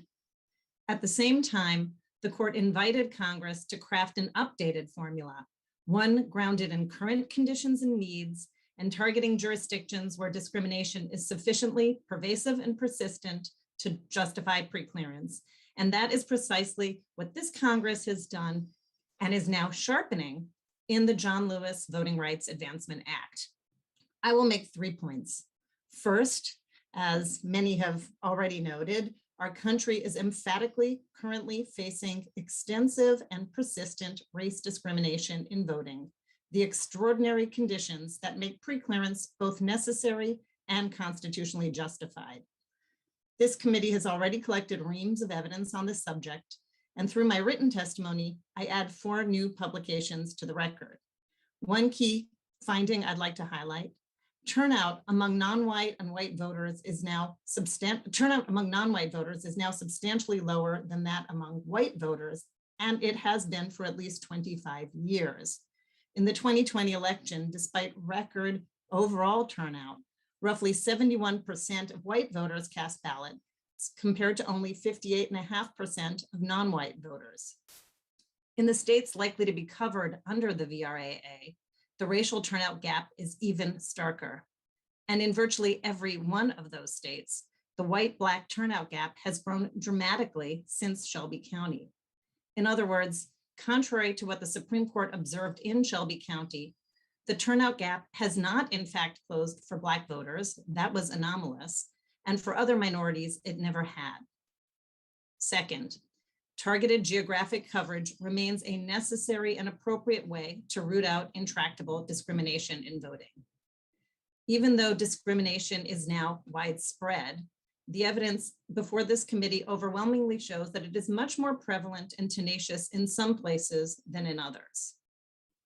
Third, the geographic coverage formula that Congress is contemplating is eminently sensible, fair, and constitutional. It has been modernized and designed with precision to respond to the Supreme Court's concerns in Shelby County. To ensure that it rationally targets illegal discrimination, the formula relies on the best evidence of discrimination, documented violations of laws prohibiting race discrimination in voting. To ensure that it targets states with a pattern of persistent discrimination, the formula captures only those states that meet a high numeric threshold of violations over time. As we've heard, either 10 violations if at least one of them is statewide, or 15 total violations over the prior 25 years. And to ensure that it targets states where discrimination is current, the formula is not frozen in time, but rather rolls forward so that coverage always turns on modern considerations. And the bill also limits the duration of preclearance coverage to 10 years so that jurisdictions without recent violations automatically roll out of coverage, and jurisdictions without recent violations can easily bail out before then as well. In short, the formula is effectively designed to identify those places where voting discrimination is recent, widespread, and persistent. And as a factual matter, based on Professor Mccrary's research and the record before this committee, the formula succeeds in accomplishing that aim based on the jurisdictions that are covered. And these are precisely the circumstances when preclearance is most needed and most legally justified. So in conclusion, as Justice Kagan observed in her recent dissent in the Brnovich case, this is a perilous moment for the nation's commitment to equal citizenship, an era of voting rights retrenchment. The scale of the current problem of voting discrimination and vote suppression is enormous, and it is about to get much bigger as states and localities across the country begin their redistricting. It is a problem that only Congress can solve by passing the John Lewis Voting Rights Advancement Act and the For the People Act. Thank you. Thank you, Ms. Weiser. Our next witness is Maureen Reardon.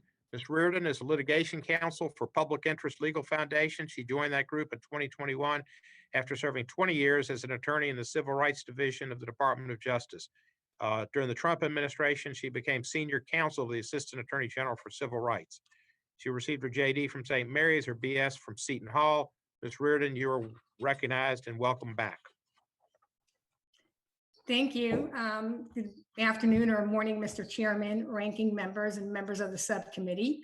Thank you again for your invitation to speak with you. I am an attorney currently with the Public Interest Legal Foundation. It's a nonpartisan charity that's devoted to promoting election integrity and preserving the constitutional mandate that states administer their own elections.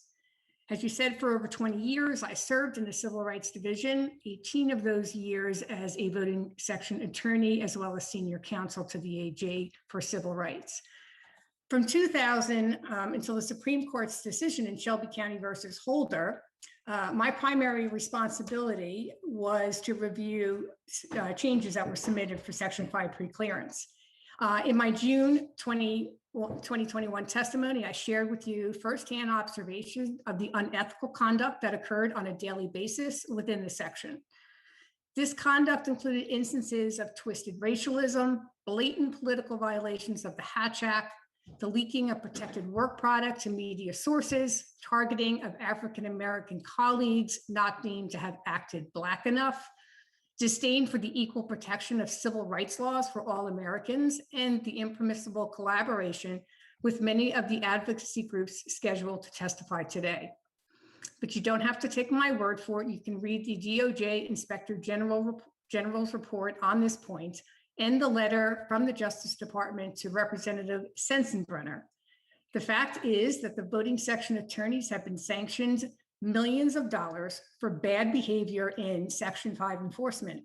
And when you finish reading the report from the Inspector General, you will rightfully wonder if it's a good idea to give this office so much power over every election. Section 5 was temporary provision for a reason that no longer exists. And the Supreme Court made clear in Shelby that only certain conditions would ever justify a formula for Section 5 coverage today. Some of the touchstones listed by the court are blatantly discriminatory evasions of federal decrees, a lack of minority office holding, and voting discrimination on a pervasive scale. Federal intrusion into the powers reserved by the Constitution to the states must relate to empirical circumstances if they presently exist. And in Shelby, the court rejected the dissent's notion that the preclearance requirement of Section 5 would be constitutional into the future when there's never any evidence of an unconstitutional action by a state. Yet that's exactly what Congress is attempting to do through H.R. 4. As proposed, H.R. 4 would subject jurisdictions to the rigors of Section 5 for violations of the Act, Section 5 violations, Section 2 violations, and consent decrees. It reaches back years ago, 25 years to be exact, for findings that would trigger coverage. I would ask all of us here on the panel to go back 25 years and ask yourselves if you think that was recent. I do not believe that it is.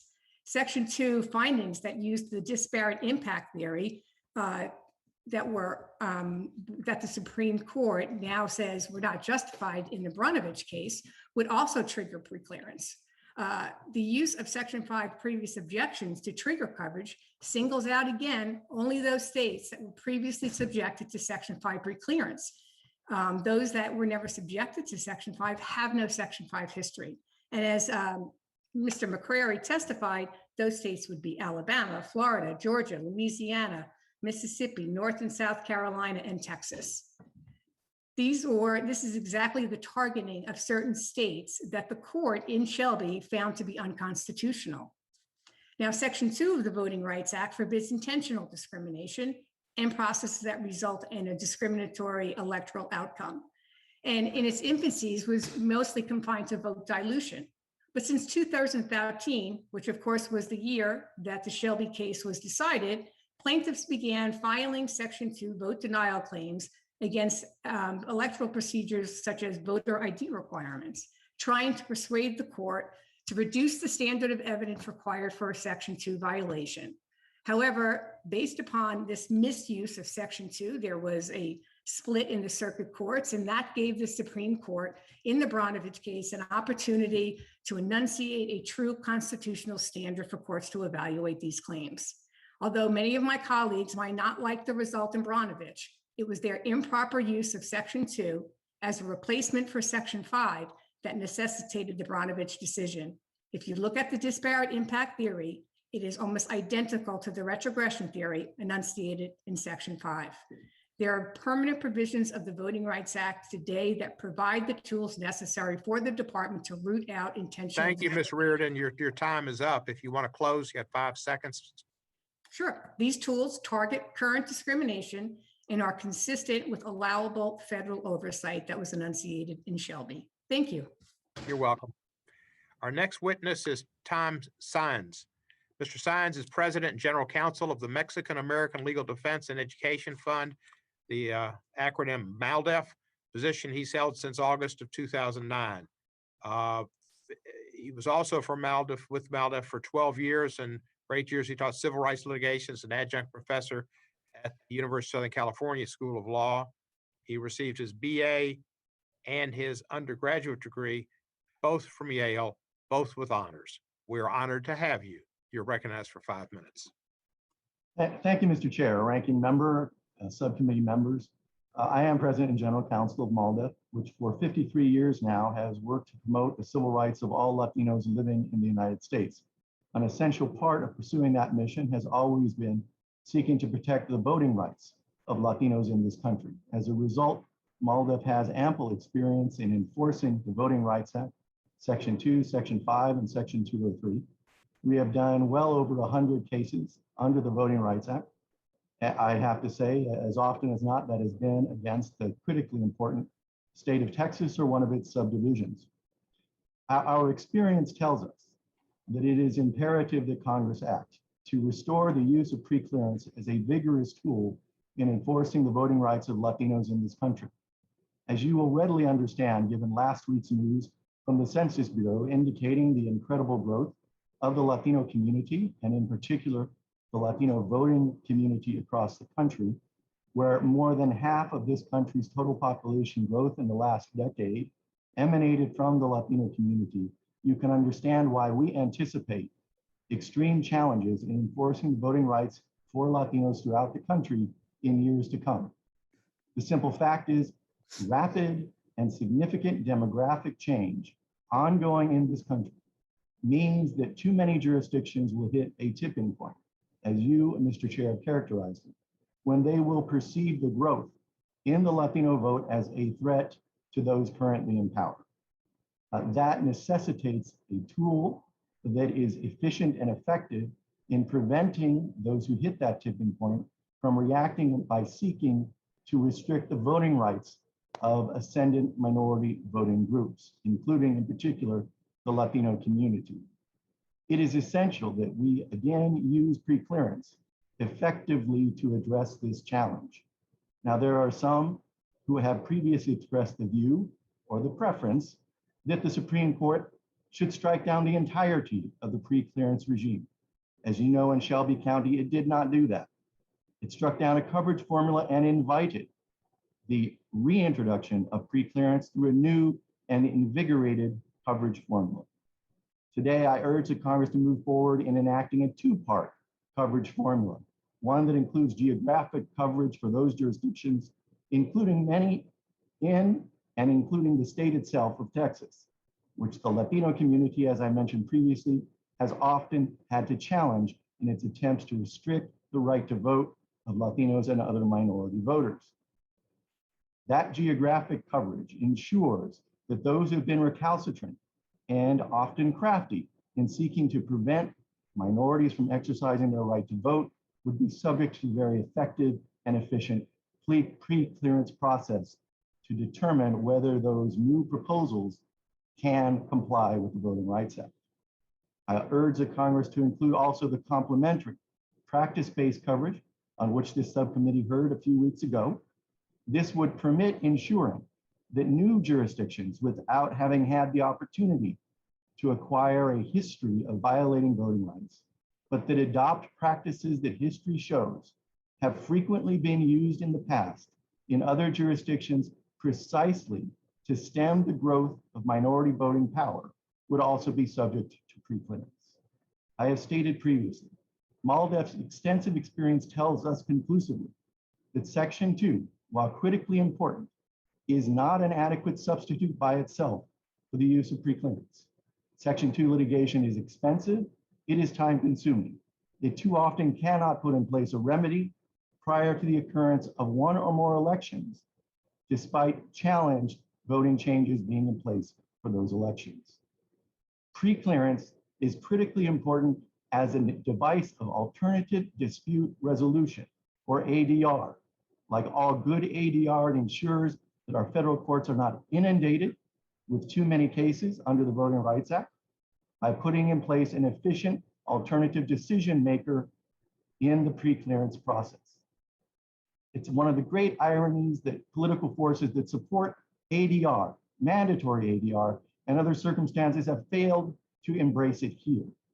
But I embrace it and urge Congress to recognize how important ADR in the form of pre-clearance is to ensuring that challenges presented by rapidly changing demography and a reaction to unprecedented participation in the last election in the form of new attempts to suppress the vote can be answered effectively and efficiently under our Constitution. Thank you. Thank you. Our next witness is Miss Sophia Lynn Lakin. She's the Deputy Director of the ACLU Voting Rights Project. And if my fingers can do me better than this, come on, there we go. An assistant in planning, strategy, and supervision of the ACLU's voting rights litigation nationwide, including service as the lead counsel in the ACLU's federal lawsuit challenging multiple provisions of Georgia's new law, SB 202.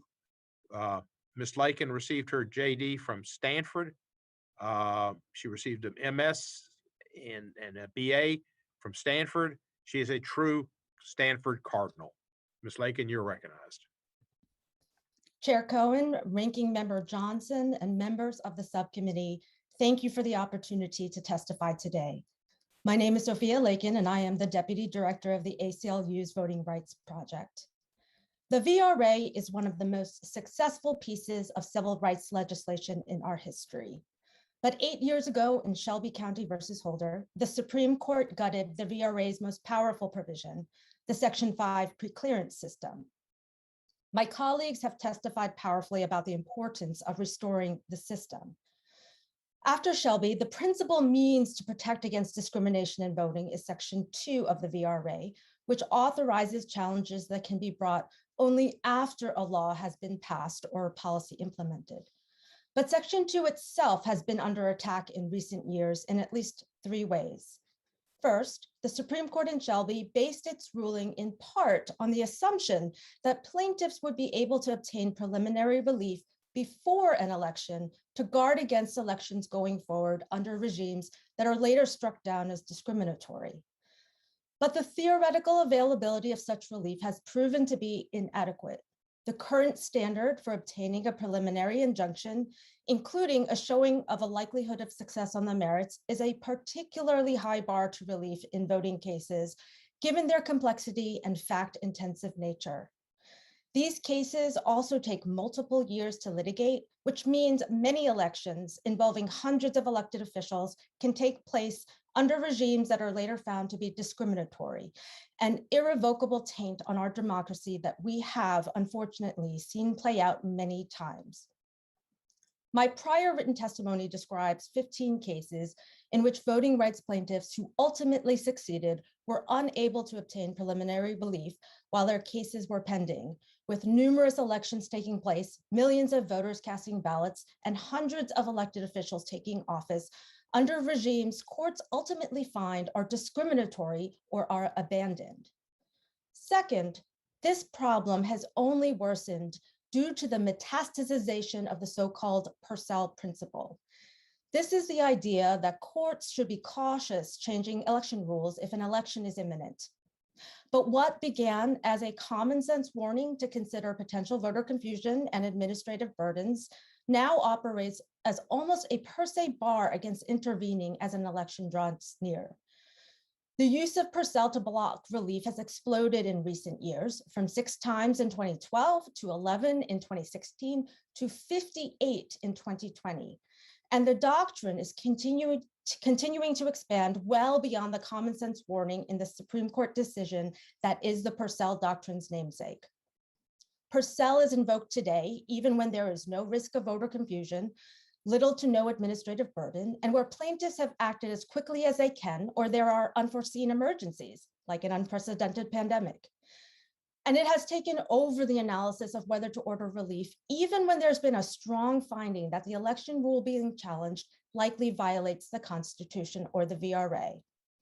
Worse yet, all too frequently, Purcell is wielded inconsistently in one direction only, to undermine efforts to ensure that discriminatory practices are blocked before they can taint an election. My written testimony for today and earlier this summer highlight numerous examples. Left unchecked, Purcell threatens to kneecap voting rights litigation nationwide. Third, compounding all of these challenges, the Supreme Court's recent decision in Brnovich versus Democratic National Committee has further undermined Section 2 as the robust weapon to combat voting discrimination this body intended it to be. The decision raises the bar for voting rights plaintiffs to show an actionable burden on voters, while at the same time dramatically lowers the bar for government defendants, allowing the mere specter of voter fraud without any evidence to justify discriminatory practices. Fortunately, for all of these issues, Congress has the power to act to protect voting rights.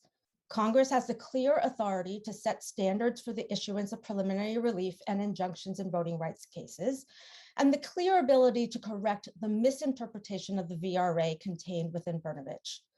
Not only does Congress have the power to act, it also has the responsibility. Racial discrimination in voting continues to threaten the health of our democracy. Section 2 is an important and necessary tool to combat that threat, and its continuing vitality is critical. Thank you. Thank you, Ms. Lakin. Our next witness is Hans van Spakovsky. Mr. van Spakovsky is a manager of the Election Law Reform Initiative and senior legal fellow at the Meese Center for Legal and Judicial Studies at the Heritage Foundation. He previously worked at the Justice Department as counsel to the Assistant Attorney General for Civil Rights, providing help with the Voting Rights Act and Help America Vote Act of 2002, and served on President Trump's Presidential Advisory Commission on Election Integrity. He received his law degree from Vanderbilt University School of Law, arguably the finest law school in the South, yet in Memphis, arguably the second best law school in the state of Tennessee, and his undergraduate degree from MIT. Mr. van Spakovsky, you are recognized for 5 minutes. Thank you, Mr. Chairman. And I do want to say I'm testifying today in my personal capacity based on my own research and not on behalf of the Heritage Foundation. Look, the answer to the question of whether there is a need for legislative reforms to the Voting Rights Act is a straightforward no. After the Supreme Court's correct decision in Shelby County, the Voting Rights Act, through its various provisions, including Section 2, remains a very powerful statute whose remedies are more than sufficient to protect all Americans. With the latest guidance from the court on the proper application of Section 2 in the Brnovich case, the Justice Department and private parties have the legal means at their disposal to stop those increasingly rare instances of voting discrimination when they occur. The claim that there is a wave of voter suppression going on across the country that requires expansion of the VRA is simply false. Efforts to enhance the integrity of the election process through reforms such as voter ID requirements and improvements in the accuracy of statewide voter registration lists are not voter suppression and frankly protect all voters, no matter what their color or ethnic background. This is evidenced by steady increases in registration and turnout in states that have implemented such reforms, as well as the enforcement record of the Justice Department, which has seen a steady decrease in the number of enforcement cases due to a decreasing number of violations of federal law, even after the Shelby County decision. During the entire 8 years of the Obama administration, the Civil Rights Division filed only 4 cases to enforce Section 2. The Trump administration filed 2 Section 2 enforcement cases. Thus, there was no upsurge in Section 2 cases after the Shelby County decision. In fact, the Obama administration filed far fewer Section 2 enforcement cases than the Bush administration. That record does not support the claim that there are widespread, unlawful voter suppression actions being taken against minority voters. The Census Bureau's 2020 election survey also clearly demonstrates that there was no wave of voter suppression keeping Americans from registering or voting or that requires amending the VRA and expanding the power of the Justice Department. Instead, the Census Bureau reports that the turnout in last year's election was 66.8%, just short of the record turnout of 67.7% in the 1992 elections. In fact, the turnout was higher than the turnout in President Barack Obama's first election, which was reported by the Census Bureau at 63.6%. The census survey shows there was higher turnout among all races in 2020 when compared to the 2016 election. Black Americans turned out at 63% compared to only 60% in 2016. 59% of Asian Americans voted in 2020, a 10 percentage point increase from 2016. And the Census Bureau reports that voter registration in 2020 reached 72%, which is higher than the 70% who were registered in 2016 after 8 years of the Obama-Biden administration. Not only that, but voter registration in 2020 was higher than the 2000, 2004, 2008, and 2012 elections. The Hispanic share of the vote was just behind that of Black Americans, who had 12% of the total vote in 2020, the same percentage of the total vote by Black Americans in the 2016 election at the end of the Obama-Biden administration. The bottom line of the Census Bureau survey is that Americans are easily registering and they are turning out to vote when they are interested in the candidates who are running for office. In fact, in an election year in which we were dealing with an unprecedented shutdown of the country due to a pandemic, we had, according to the Census Bureau, quote, the highest voter turnout of the 21st century. The proposed amendments are almost certainly unconstitutional because they don't satisfy what the Supreme Court said is required to justify continuing, much less expanding, the preclearance requirement. As the court made clear, any requirement that states obtain federal pre-approval of any proposed election changes could be imposed only if Congress can show blatantly discriminatory evasions of federal court decrees, lack of minority office holding, voting tests and devices, voting discrimination on a pervasive scale, and flagrant or rampant voting discrimination. None of those conditions are anywhere to be found in 2020. With the availability of Section 3, which has not been much discussed here today, a judge, if presented with evidence, can put a particular jurisdiction under pre-clearance coverage and continue it as long as necessary. That makes much more sense than a broad, uncustomized pre-clearance requirement. Thank you. Thank you, sir, and your timing was better than Michael Jordan's. Our next witness is John Greenbaum. Mr. Greenbaum is the Chief Counsel and Senior Deputy Director for the Lawyers Committee for Civil Rights Under Law, where he's responsible for managing the committee's work to seek racial justice and previously headed its Voting Rights Project. He's also the co-chair of the Voting Rights Task Force at the Leadership Conference on Civil and Human Rights. He received his JD from the UCLA School of Law and his undergraduate degree from Cal Berkeley. Mr. Greenbaum, you are recognized for 5 minutes.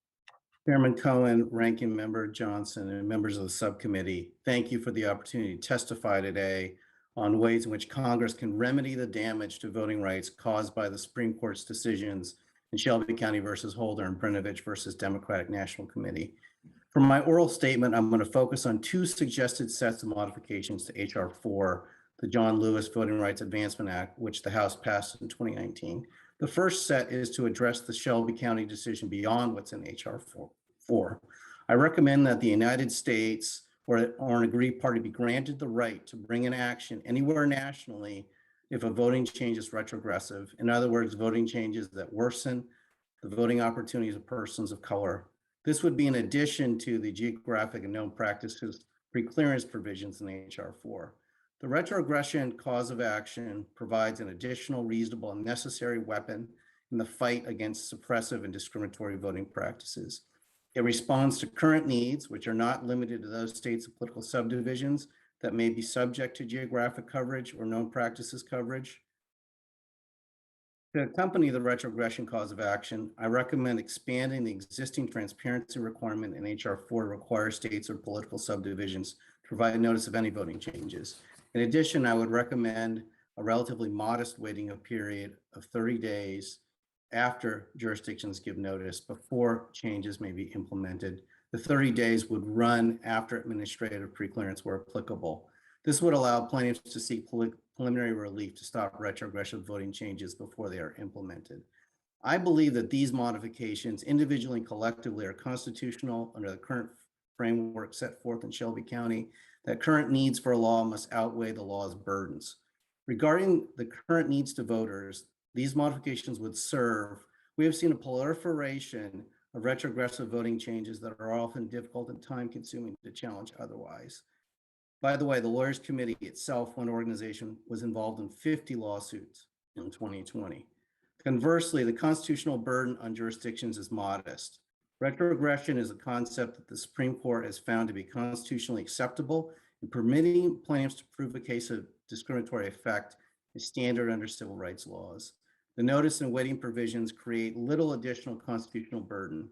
Because the law would be national in application, the equal sovereignty principle set forth by the Supreme Court in Shelby County would not come into play. My second recommendation is that Congress address the Brnovich decision and restore vote denial results claim under Section 2 of the Voting Rights Act to the pre-Brnovich standard that several courts of appeals had adopted. When Congress amended Section 2 in 1982 to explicitly allow for discriminatory results claims, it did so as part of a legislative scheme to eradicate discrimination in voting. In the 1982 Senate report, Congress stated that Section 2 was intended to capture the complex and subtle practices which may seem part of the everyday rough and tumble of American politics, but are clearly the latest in a direct line of repeated efforts to perpetuate the results of past voting discrimination. In 1986, in Thornburg versus Jingles, the Supreme Court said that the essence of a Section 2 claim is that a certain law, practice, or structure interacts with social and historical conditions to cause an inequality in the voting opportunities enjoyed by Black and white voters. Since Jingles, 4 different circuit courts addressing vote denial cases used the foundation laid in Jingles to analyze these matters. This formulation distills Section 2 liability into a 2-part test. 1, there must be a disparate burden on the voting rights of minority voters, and 2, that burden must be caused by the challenged voting practice because the practice interacts with the social and historical conditions of racial discrimination. In answering the second question, the courts have used factors identified in the Senate's 1982 committee report. The Supreme Court decision Brnovich provided guidelines for future treatment of Section 2 vote denial results cases that were not only new, but also contrary to the decades-long accepted standards. My written testimony sets forth the various ways that the Brnovich decision runs contrary to Congress's intent that the VRA eliminate discrimination voting and how Congress should go about restoring Section 2 claims to the pre-Brnovich standard. The 8 years since the Supreme Court's decision in Shelby County versus Holder have left voters of color the most vulnerable to voting discrimination they've been in decades. The record since the Shelby County decision demonstrates what voting rights advocates feared, that without Section 5, voting discrimination would increase substantially. The Brnovich decision, by creating new hurdles for Section 2 claimants to overcome, raises the stakes appreciably. Congress must act. Thank you for providing the opportunity to testify today. I look forward to your questions. Thank you, Mr. Greenbaum. And as the TV show Beat the Clock, you're Bud Collier. Our final witness is Samuel Spittle. Mr. Spittle is Director of Litigation for the NAACP Legal Defense and Education Fund. Prior to joining the Legal Defense Fund, he practiced over a decade at 2 national firms, working with the Legal Defense Fund as co-counsel on numerous cases involving capital punishment and voting rights. He also served as a law clerk for Justice John Paul Stevens, one of the great justices in our nation's history. Mr. Spittle received his law degree and his undergraduate degrees from Harvard. He liked Harvard and Harvard liked him. Mr. Spittle, you're recognized for 5 minutes. Thank you very much, Chairman Cohen. Good afternoon to Chairman Cohen, Ranking Member Johnson, and members of the committee. Thank you for inviting me to testify today. Since its founding in 1940 by Thurgood Marshall, LDF has been a leader in the struggle to secure and protect voting rights for Black Americans and other people of color in this country. Today, our nation is at a critical juncture in that struggle, and we are here in no small part because of the 2 Supreme Court decisions that a number of other witnesses have talked about already, which have weakened the Voting Rights Act of 1965. The Voting Rights Act of 1965 had long been recognized to be the most transformative of the civil rights laws passed in the 1960s.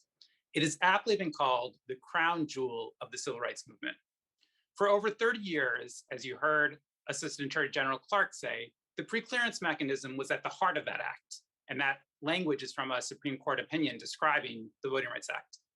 What preclearance did was it required jurisdictions with particular histories of voting discrimination to submit proposed changes in their voting laws to either the Department of Justice or a federal court in order to ensure that those changes did not continue to worsen discrimination against voters of color.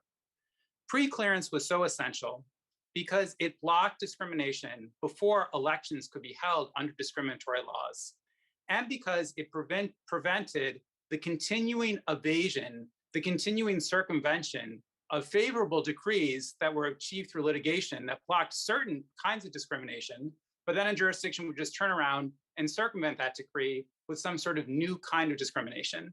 And if you look at the brief that LDF filed in the Supreme Court in the Shelby County case, which we've submitted as an exhibit to my testimony, you'll see example after example where very recently, in the years leading up to the Shelby County case, Section 5 continued to prevent jurisdictions from circumventing these successful decrees that were achieved through litigation, showing just how essential Section 5 remains in modern times. In 2013, as we've discussed, a sharply divided Supreme Court decided the Shelby County case, which rendered preclearance inoperative. In response to that decision, in jurisdiction after jurisdiction, formerly covered by Section 5, there was an unleashing of new kinds of voter suppression laws. If you look, for example, in Justice Kagan's Brnovich dissent, she identifies state after state, sometimes within days, sometimes within a few years after the Shelby County decision, which went to a new voter suppression law that in many cases had previously been stopped by Section 5. But as devastating as the Shelby County decision has been, the court made clear in that decision that Congress has the authority to create a new preclearance mechanism that is grounded in current conditions. After all, the 14th and 15th Amendments assign to Congress, not the Supreme Court, the authority to determine in the first instance what measures are necessary to enforce the right to vote free from racial discrimination. LDF has testified on multiple occasions to our experiences monitoring elections and litigating some of these voter suppression measures. While LDF and other civil rights organizations have successfully responded to some of these new discriminatory measures with litigation, litigation is not sufficient to address the persistent and adaptive nature of discrimination against Black voters at both the state and local level.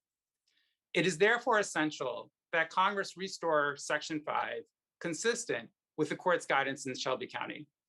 H.R. 4, as passed by the 116th Congress, would do precisely that. Its geographic coverage provision identifies those states and political subdivisions with documented continuing patterns of discrimination against voters of color, thereby making clear that preclearance remains needed in those parts of the country.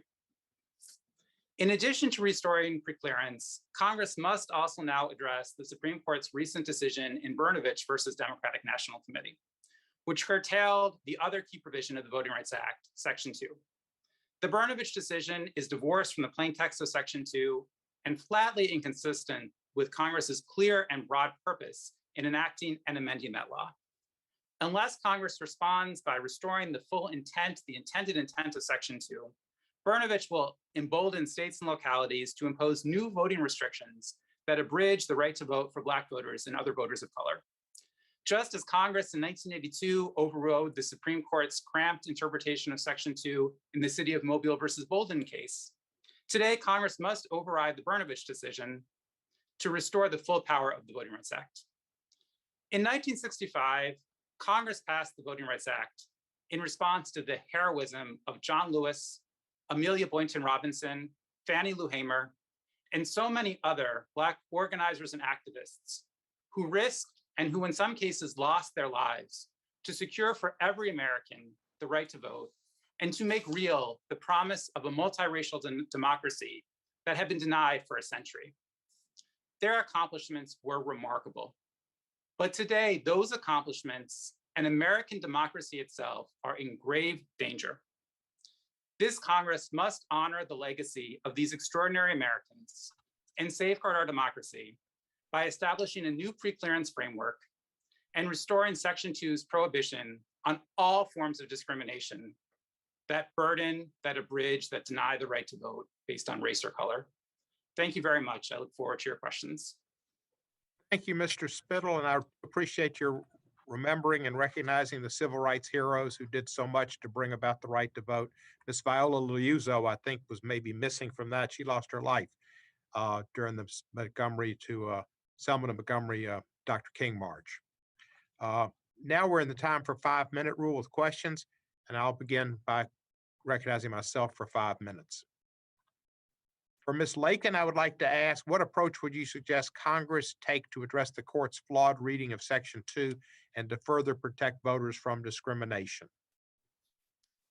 Thank you for that question. There are a number of things that Congress could do to rein in Purcell, but any legislative response should ensure that voting rights claims get a full hearing while still leaving room for real cases where injunctive relief shouldn't be issued. And it should also ensure that proximity to an election alone shouldn't be the reason to deny relief. This could look like defining a specific measurable period in which election changes are disfavored for legitimate reasons. This would help to prevent the window during which Purcell is invoked from growing even larger and even more unmoored from its foundations. Congress could also clearly state the public's interest in ensuring free and fair access to the ballot and provide guidance as to how that interest should be weighed against administrative concerns. Congress could also clarify that in deciding whether to stay a court order issued close to an election, that the interests of any voters who have relied on that court order are taken into account and protected. Ms. Lakin, I appreciate your remarks on Purcell, but I was really concerned about Brnovich. Yes, my apologies. Brnovich ratcheted up the bar for plaintiffs to establish this discriminatory burden. So any response in our view would at a minimum do two things. First, it should make clear that any voting practice that interacts with historical and socioeconomic factors to result in discrimination against voters of color run afoul of Section 2, and that certain considerations are relevant to this analysis, such as whether the practice was common in 1982. Second, it should ensure that state defendants provide some evidence that the restrictive practice actually advances some particular and important government interest, rather than relying on unsubstantiated fears. There are different ways that Congress can do this. Congress could, for example, adopt an approach that codifies relevant and non-relevant factors, as General Clark testified about earlier today. It could also adopt a burden shifting approach modeled on the frameworks for addressing discrimination in Title VII or the Fair Housing Act. This could give guidance to courts as to what evidence a state needs to support an asserted interest and how to weigh that interest against evidence of a discriminatory result. Thank you, Ms. Lakin. Mr. Greenbaum, Section 2 precludes, should Congress just amend Section 2 to preclude courts from considering one of the more Brnovich guideposts when considering voting denial claims? Or if so, in lieu of these guideposts, what factors do you think the court should be required to consider when evaluating vote denial claims under Section 2 and why? So I do think, Chairman Cohen, I do think that Congress is going to need to step in and amend Section 2 to address Brnovich. I think what you have in front of you, just like in 1982, Congress had a lot of decisions that it could rely on with respect to how to amend Section 2 to provide for results claims. You can look at the decisions that have come down in various years in various circuits, like the 4th, the 5th, the 6th circuits that have looked at these claims and have looked at what factors are relevant, going back to the fact of having this two-part test about there being a disparate burden. Plaintiffs have to prove a disparate burden, and they have to show that that burden is caused by the challenge voting practice and the way that that practice interacts with social and historical conditions of racial discrimination. And in all of these cases, the courts, among other things, have looked at the Senate factors from the 1982 report. Thank you, Mr. Greenbaum. Mr. Henderson, Wade, what is your response to those who would argue that the Voting Rights Act, and specifically Section 5's preclearance requirement, is no longer necessary because minority voting registration and turnout are much higher compared to where it was during the Jim Crow era, or higher compared to where it was in 2016 when African Americans didn't realize what President Trump might be like and voted at higher numbers in 2020 to see that there wasn't a President Trump Part 2. Would you agree with the late Judge Ruth Bader Ginsburg's assessment of the court's decision that such an argument was equivalent to throwing your umbrella away in the middle of a rainstorm because you're not getting wet? Thank you, Mr. Chairman, for that question. And yes, I would associate myself with Justice Ginsburg's comments about the prophylactic role that the Section 5 of the Voting Rights Act has played.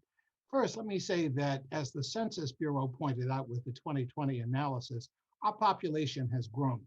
The fact that we have seen a significant growth in population would also suggest that we would see some growth in voter participation based on an expanded population. That voter participation in and of itself does not suggest, however, that there are not problems.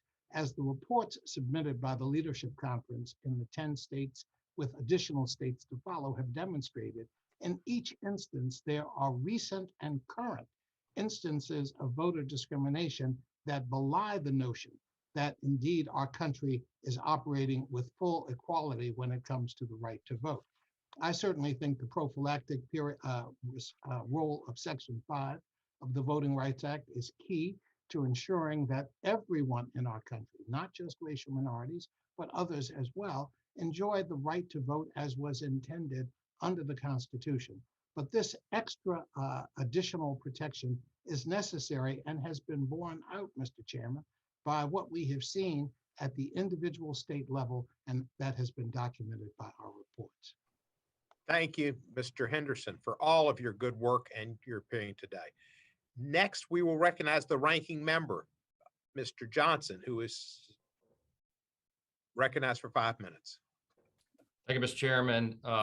First question for Mr. Von Spakovsky. Thank you again for your expertise and for appearing before our committee once more. Isn't it true that the DOJ's July 28th guidance regarding state efforts to remove the temporary emergency COVID-19 voting procedures is now using those same temporary measures as the new baseline from which to judge compliance with the VRA? Well, that does appear to be what their guideline is doing, which is not a proper interpretation of Section 2. And you will notice that in the prior testimony, it was made very clear, for example, that they had no interest in looking at all the changes that were made by state government officials violating state laws. That would normally be something that the Justice Department, particularly the voting section, would look at, because when a state official who has no authority in the election area changes or does not abide by a law that the state legislature has passed, I mean, that would be something you should look at to see if there was a potentially discriminatory reason for doing that. And I don't quite understand why that is not something that's being examined. Well, I would venture to guess it looks like selective enforcement, or at least selective analysis, but we'll let the facts speak for themselves. Do you think it's credible for anybody to argue that Congress intended for the DOJ to use temporary emergency voting measures adopted during a once-in-a-lifetime pandemic to judge compliance with the VRA? No, I don't think so. In particular, because look, the changes were made, many changes that were made all over the country were done, as you say, because of a once-in-a-lifetime emergency measure. Going back to the rules that were in place before that can't be seen, I don't think, as somehow discriminatory. The laws that were in place at that time were not being investigated, were not being sued by the Justice Department. So clearly, at the time, they didn't think there was a problem with those rules, and now suddenly they think there are. That doesn't make sense from a common sense point of view, or from a proper interpretation of Section 2. Thank you. And just quickly restating the obvious, does the DOJ have the constitutional authority to reinterpret this statute? No, I don't think so. I think they've got to apply Supreme Court precedent. That certainly is the way it has always been done at the department. You do what the courts tell you, particularly the Supreme Court, when it comes to how you apply the statute. I just have to say also very quickly, I think the Baranovich decision correctly interpreted the law. They took the explicit language of Section 2, the Senate factors, which everyone has agreed on for years is the proper way to apply it. But in the past, because of the Thornburg versus Jingles decision, those Senate factors were only applied because all the cases that came up were vote dilution cases, really redistricting cases. And what they did in this decision for the first time was say, well, here's how you take these Senate factors and here's how you apply them to a vote denial case. And I don't see anything in the decision that is outside what they have previously done or outside the language of the statute. Thank you so much. Ms. Rorden, thank you also for appearing before us again. Apparently, we have to repeat and reiterate what we've shared before. Let me just ask you to summarize quickly. I'm running out of time, but is the VRA still working today without sections 4B and 5?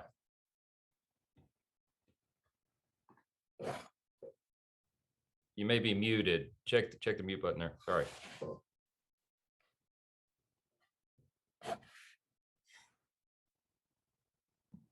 Okay, sorry about that. I do believe that the permanent tools that are provided already with the permanent provisions of the Voting Rights Act are more than sufficient to target any type of bad state action or local jurisdiction action.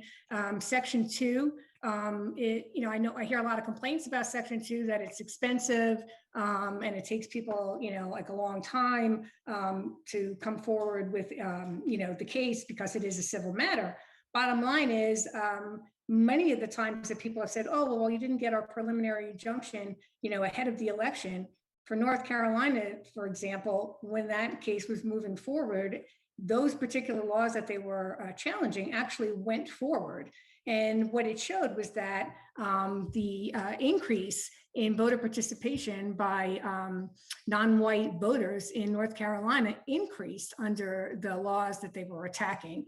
So it may not be perfect, in every way, but it certainly provides the department as well as private plaintiffs through the 14th and 15th Amendment to bring these types of actions if they find that a state or jurisdiction is intentionally discriminating against voters. Thank you very much. I'm out of time. I would just say that I don't think there is any perfect legislation. I yield back. Thank you, Mr. Johnson. I believe next on our list will be Ms. Ross of North Carolina. Thank you, Mr. Chairman, and thanks so much to all of the witnesses for testifying. It's very, very helpful. Since the passage of the Voting Rights Act in 1965, Congress has played a fundamental role in protecting the right to vote. And your testimonies highlighted critical avenues for legislative reform that would provide proactive protections for vulnerable voting populations. Ms. Lakin, I'm going to give you an opportunity to talk about Purcell, particularly in North Carolina, where the date for the primary was moved up. And it's much earlier than it was 10 years ago. And so Purcell will be particularly important for any challenge to redistricting. We've heard your testimony that in practice, the federal court's application of Purcell Principle contributes to, rather than reduces, confusion among voters and elected officials. Should the proximity of the election be a decisive factor for a court when determining whether to grant equitable relief in Section 2 cases, and why or why not? Thank you for that question, for opportunity to weigh in here. The proximity to an election should not be the decisive factor in denying or granting relief in the context of voting rights litigation. At issue is the fact that you might be subjecting voters to a discriminatory regime that and the fact that voters who may rely on an order, who need this an injunction where there's been a showing of the fact that that election rule might be unconstitutional, very likely is constitutional, that violates the VRA, and that rule may be subjecting voters, that rule may be in effect to subject voters to a discriminatory regime in voting. And so the fact alone that a of election rules happening close to an election shouldn't be sufficient, because you should be taking into account all the different aspects of equities, including the public interest in expanding access to free and fair elections. Thank you very much. And I would now like to yield the balance of my time to the esteemed Vice Chair of the committee, Congresswoman Dean. Well, thank you very much to my colleague and friend, Representative Ross, for yielding to me. And I thank both our chairmen for putting on this very important hearing today. And thank you to the testifiers. For the record, I'd like to just note that Mr. Jordan misrepresented actually the legality of the elections in Pennsylvania. They were found to be free and fair by all courts. Ms. Lakin, I'd like to follow up with you.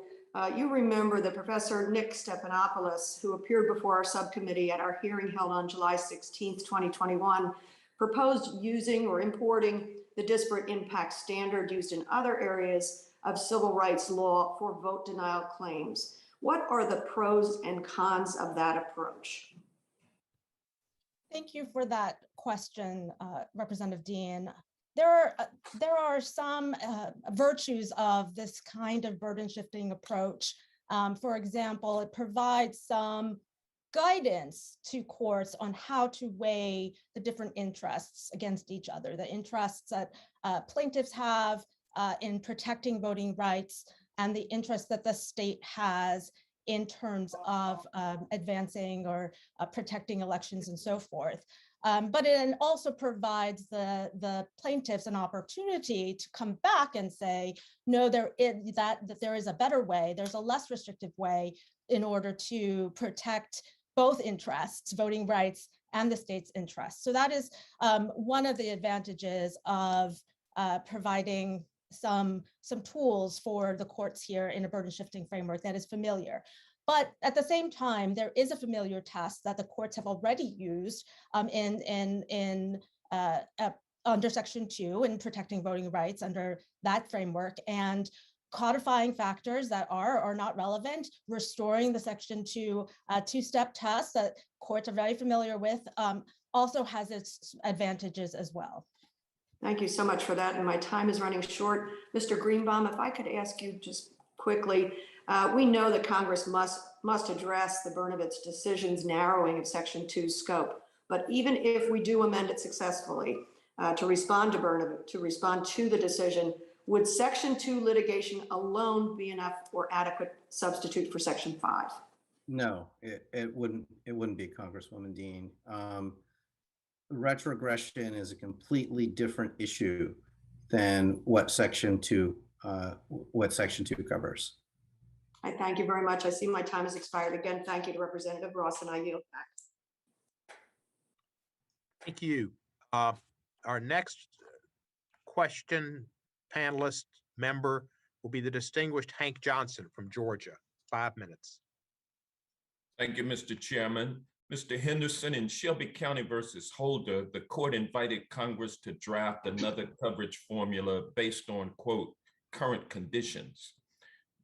Do current conditions, specifically the deluge of state laws making it more difficult to vote since the Shelby County decision, justify the need for a new coverage formula?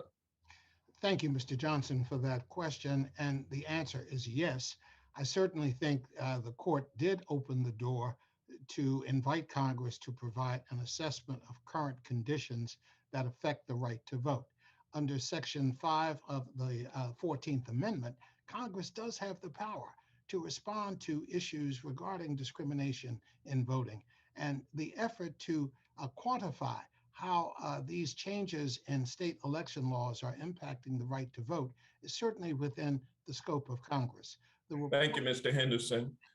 Ms. Weiser, how does the data your organization and others have provided to the subcommittee document that racial discrimination in voting remains a persistent, widespread problem?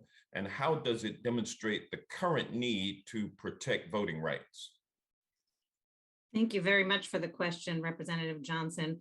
We have actually submitted multiple pieces of evidence and studies that demonstrate ongoing race discrimination in voting from discriminatory voter purges that are concentrated in jurisdictions that are likely to be covered by the amended Voting Rights Act, to discriminatory actions across the country in the 2020 election, to discriminatory impacts of some of the voting restrictions that are being introduced across the country and passed to date. So there's an overwhelming, thank you. Thank you. What geographic coverage formula would you recommend to meet this current need, and why would it be constitutional? Well, thank you again for that question. I think that the approach that this Congress has been taking in the John Lewis Voting Rights Advancement Act is an appropriate one, and it is well tailored to actually identify those jurisdictions where the problem is most persistent and most widespread, and where the remedy of discrimination is most needed. The geographic formula looks to over a period of time to jurisdictions that have had multiple violations, and it also has provisions in place to make sure that it also covers jurisdictions that are also currently discriminating on the basis of race. Okay, thank you. Mr. Mccrary, when striking down the coverage formula in Shelby County, Chief Justice Roberts relied largely on the proposition that minority voter registration and turnout has significantly improved in many parts of the country. Should Congress look at other indicators in addition to registration and turnout to measure the pervasiveness or persistence of race discrimination in the voting process?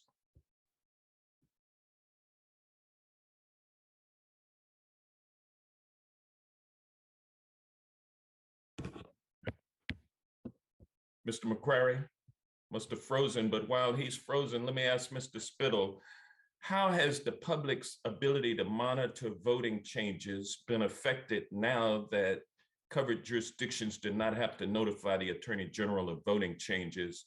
And has the lack of notice impacted the ability of private plaintiffs to block changes through legislation?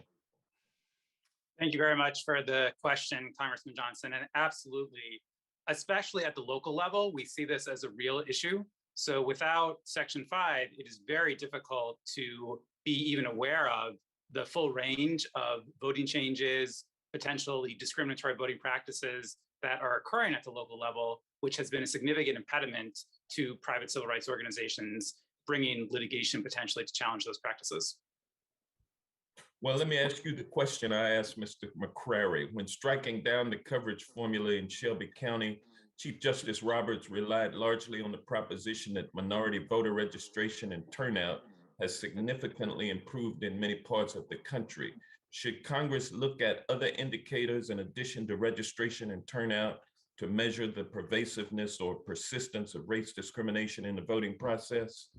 So absolutely, the answer is absolutely yes. I do want to first note, as Ms. Weiser said earlier, that if you actually look at turnout, the data has been going in the wrong direction since Shelby County. So even on that score, it suggests that the court was declaring victory too soon in terms of improvements in turnout. But there are so many other types of voting discrimination, so many ways in which a voter may have an opportunity to cast a ballot, but if a jurisdiction changes in a way that they change the method of election, if they redistrict, there are so many ways that they can sort of cancel out the impact that that voter can have on the political process. And those are equally unconstitutional and absolutely the types of evidence that Congress should be considering as well. Thank you. And with that, Mr. Johnson, Professor Mccrary, can you hear us? Yes. Yeah, I think Mr. Johnson asked you a question. You weren't able to respond. Mr. Johnson, would you like to re-ask that question? Yes, I will. Thank you, Mr. Chairman. Mr. Mccrary, when striking down the coverage formula in the Shelby County decision, Chief Justice Roberts relied largely on the proposition that minority voter registration and turnout has significantly improved in many parts of the country. Should Congress look at other indicators in addition to registration and turnout to measure the pervasiveness or persistence of race discrimination in the voting process? Yes, Representative Johnson. I agree with what Mr. Spittle just testified, and I would point to the geographic coverage formula in HR 4 as the House passed it in 2019 as an improvement over participation rates as a way of identifying the appropriate jurisdictions to cover under preclearance. Thank you. Thank you. And I yield back, Mr. Chairman. Thank you for the consideration. You're very welcome. Ms. Garcia, you're recognized for 5 minutes.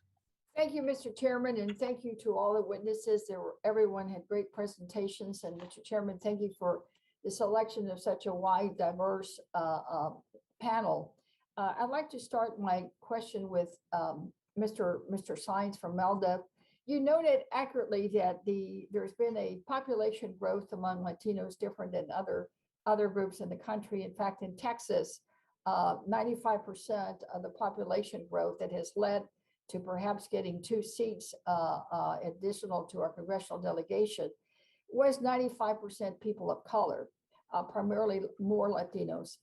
So in Texas, about half of all the people under 18 are Latino. And the numbers will change even dramatically more in the next decade. And you've had a long history of defending and litigating the Latino issues in our state. How does historical evidence demonstrate that the growth in population among a racial minority or language minority group as Latinos catalyzes changes in the voting practices of a particular jurisdiction to limit their voting strength? Thank you, Congressmember. I think the history is quite clear, and it was presented last 2 weeks ago by Professor Bernard Fraga about this notion of a tipping point, that when you do get to a point of growth for a minority voting community, that's often when those in power seek to deter further participation. And unfortunately, as you know, the state of Texas is an example of that. The very same predominance of minority population growth yielding additional seats occurred a decade ago. But as you know, in response to that, the Texas legislature drew initial lines under which none of the 3 new seats earned by the state of Texas went to minority voters. It took court intervention under Section 2 to secure, I misspoke, there were 4 additional seats, to secure 2 of the 4 new seats for the growing population of people of color that you described. And indeed, the court, in ruling on that Section 2 case, concluded that it was not only vote dilution, but it was intentional discrimination on the basis of race against Black and Latino voters in the state of Texas. That is an example on a statewide basis of where this tipping point phenomenon has acted in the past to catalyze behaviors that violate voting rights. I simply have to add that even though that 3-judge court found intentional discrimination and followed another 3-judge court in Washington, D.C. that concluded the same, it still exercised its discretion to deny preclearance coverage, judicially ordered preclearance coverage for the state of Texas. It's another indication, in my view, why we must step in with congressionally enacted coverage for preclearance. Well, thank you. And Mr. Chairman, I yield now to our former Vice Chair of our committee, Ms.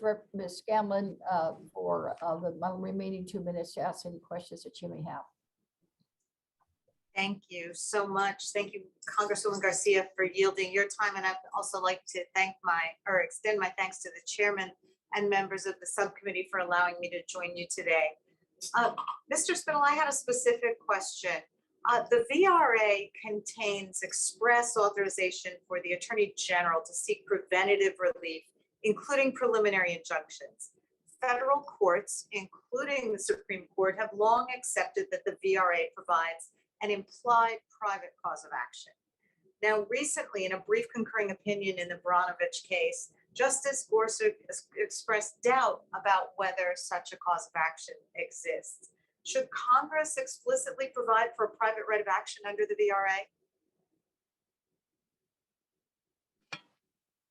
Thank you very much for the question, Representative Scanlon. I think the answer is yes. I should make clear that I think the precedent is overwhelming that there is a private right of action under both Section 2 and other aspects of the VRA, but in abundance of caution, Congress should absolutely make that explicit. Thank you. Ms. Weiser from the Brennan Center, as a representative from PA, which is north of the Mason-Dixon line, but nevertheless, we've seen a whole raft of legislation over the past decade, and particularly since the last redistricting, a series of laws that burden the right to vote, whether through gerrymandering, voter ID laws that would have disallowed voting by over 500,000 eligible voters. Why is it important to a state like Pennsylvania that we enact HR 4? Well, the bill as Congress is currently contemplating it would both strengthen Section 5 of the Act and Section 2. Section 2 applies nationwide. And so that would ensure that even if Pennsylvania is not covered for preclearance, the voters would still have robust protections against voting discrimination that they could enforce. But that said, the dynamic coverage formula that this Congress is considering actually moves forward. New states that engage in discrimination repeatedly can become subject to preclearance going forward. So that should act as a deterrent to ongoing and repeated discrimination in states like Pennsylvania and other states around the country where there's a new push for discriminatory voting changes. Thank you. I appreciate that. And I yield back to my gracious colleague from Texas, Representative Garcia. Ms. Scanlon, without objection, if you have another question, you've been kind enough to be with us and spend several hours. You know, it's an abiding fascination of mine, this whole field.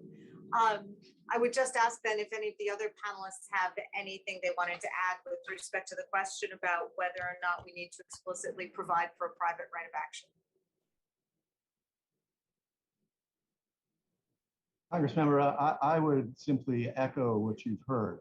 It's clearly established that there is a private right of action, but given the ongoing assault on voting rights that we see, I think it would be helpful to make that clear as congressional intent.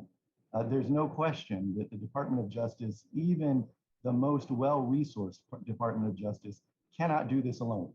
Even with preclearance in place, the Department of Justice cannot do it alone. I have the great pleasure of administering a consortium of 12 nonprofit organizations nationwide engaged in private enforcement of the Voting Rights Act. And I can tell you based on our monthly conversations that the work that they do is absolutely essential. Thank you. And thank you, Ms. Scanlon. You and Ms. Dean, you're showing up. It shows your interest in the issue, and that's important that people show their respect for the issue regardless by appearing. And I thank you for doing that, Ms. Dean, as well. Ms. Jackson-Lee, you're recognized for 5 minutes. There are more or less. Mr. Chairman, thank you. And I add my appreciation to you as well as Congresswoman Scanlon and Dean and all of my colleagues who have come for this, as I indicated, very crucial hearing. Mr. Chairman, I wish to set for the record that current conservative Supreme Court that we now have, the current majority has simply never understood or refuses to accept the fundamental importance of the right to vote, free of discriminatory hurdles and obstacles. May I share the view that were it not for the 24th Amendment, I believe this conservative majority on the court would subject poll taxes and literacy tests to the review standard enunciated in Bronovich. There lies the importance of following in the words of John Lewis, that we must get into good trouble. I wear today his pen that exemplifies and recognizes his spirit in this room today. Good trouble means that we are saving the democratic principle voting rights of all Americans. With that in mind, let me, as I begin, simply acknowledge the brave men and women in Afghanistan, our military, who is doing the work of this nation in saving the lives of all of those who are now impacted. Thank them for their service and those who have served before. I spoke this morning to Representative Ron Reynolds, who is the steadfast remaining members of the Texas delegation that are continually not going into this den, which is the special session in Texas. I want to thank them personally on the record for this. And with that in mind, Mr. Henderson, you know the sacrifice that they are making, and I know the work that you've done. And so I want to just go right to the Shelby County opinion. And I have a question for Mr. Sines, so I know my time is waning, that deals with the addressing of the concentration in the jurisdiction singled out for preclearance. Judge Roberts asserts that the evil that Section 5 is meant to address may no longer be concentrated in jurisdictions singled out for preclearance. Could you quickly, Mr. Henderson, answer these questions? Has your organization found that there is a concentration of voting rights violations in certain jurisdictions which justify geographic-based coverage? Has the COVID-19 crisis, like in Harris County, exacerbated ongoing problem of voter discrimination? And does this illustrate the need for Congress to reinstate Section 5? If you can remember those questions, I'd like to let Mr. Sines know that I have questions for him regarding known practices, regarding voting law changes, and known practices regarding the Historical Association of Discrimination. So, Mr. Sines, your questions will be, what is the constitutional basis for practice-based preclearance, and how is practice-based preclearance responsive to the Supreme Court's concerns expressed in Shelby? And finally, as it relates to Section 2, this question of diminution of the vote, doesn't that negatively impact redistricting, which Texas is getting ready to go through, and how important after remedies are in with Section 2? You know, I fear the redistricting that will be coming up in Texas. Mr. Henderson, if you would, I know my time, you'll do a very good job quickly so I can get to Mr. Sines. Thank you for your leadership. Thank you for your leadership. Thank you for your question. In response, the answer is yes to all three. Our reports have documented the increase in voter difficulties in states that have been covered by Section 5. We've documented that to a great degree for Congress to review. I completely agree with all three of your questions, and I'll stop there and turn it over to Mr. Sines. Thank you, Mr. Henderson. Mr. Sines. Thank you, Congressman. First of all, known practice coverage or practice-based coverage responds directly to the federalism and equal sovereignty concerns expressed in the Shelby County decision by ensuring that preclearance only applies to practices that have historically and in recent history been used to restrict the rights to vote of minority voters, particularly those who are growing in size and influence. And it responds to equal sovereignty by ensuring that it applies virtually nationwide. There is a demographic trigger that is tied to when it is most likely that these steps will be taken in a vote suppressive measure, but it otherwise applies not to specific states or specific regions, it applies across the country. With regard to your second question, certainly I share your concerns about redistricting. That's why the vote dilution cause of action under Section 2 is so critical. It has, as you know, preserved the rights of Black and Latino voters time after time, decade after decade in the state of Texas and around the country. But I note that practice-based coverage would also ensure that once more we have the ability to use preclearance to get an initial view about whether the lines being proposed in states like Texas would be acceptable under the Voting Rights Act. So then finally, the importance of fixing Section 5 and Section 2 because of Brownovich, how crucial is that? I'd say it is absolutely crucial. If we fail to do both, then we will leave an opportunity for those who are interested in suppressing minority votes to act in the other regard away from where the Congress has acted. Brownovich is an invitation in much the same way that Shelby County is for Congress to exercise its authority in the 14th and 15th Amendment to respond.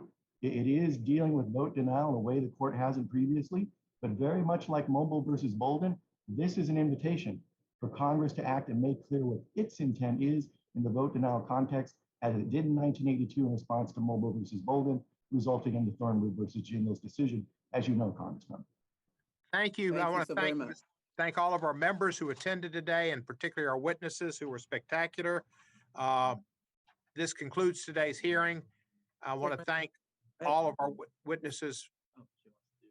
Did somebody have a request? Yes, I have a unanimous consent. Thank you, Mr. Chairman. I'm so sorry. Unanimous consent to put into the record a Texas Monthly article. Greg Abbott's voter suppression methods have become more subtle, but they're still transparent. Asked unanimous consent. Then from NBC News, racist voter suppression. Texas laws keep Latinos from ballot box, as evidenced by this article and groups that are helping to empower all voters to vote. Ask unanimous consent that these articles be placed into the record. Without objection, so done. Thank you, Ms. Jackson-Lee. Once again, now we have concluded our hearing, and I thank all of our witnesses for appearing today. All have been important in the process that we have to undergo to get a voting rights law to a vote. Without objection, all members have 5 legislative days to submit additional written questions for the witnesses or additional materials for the record.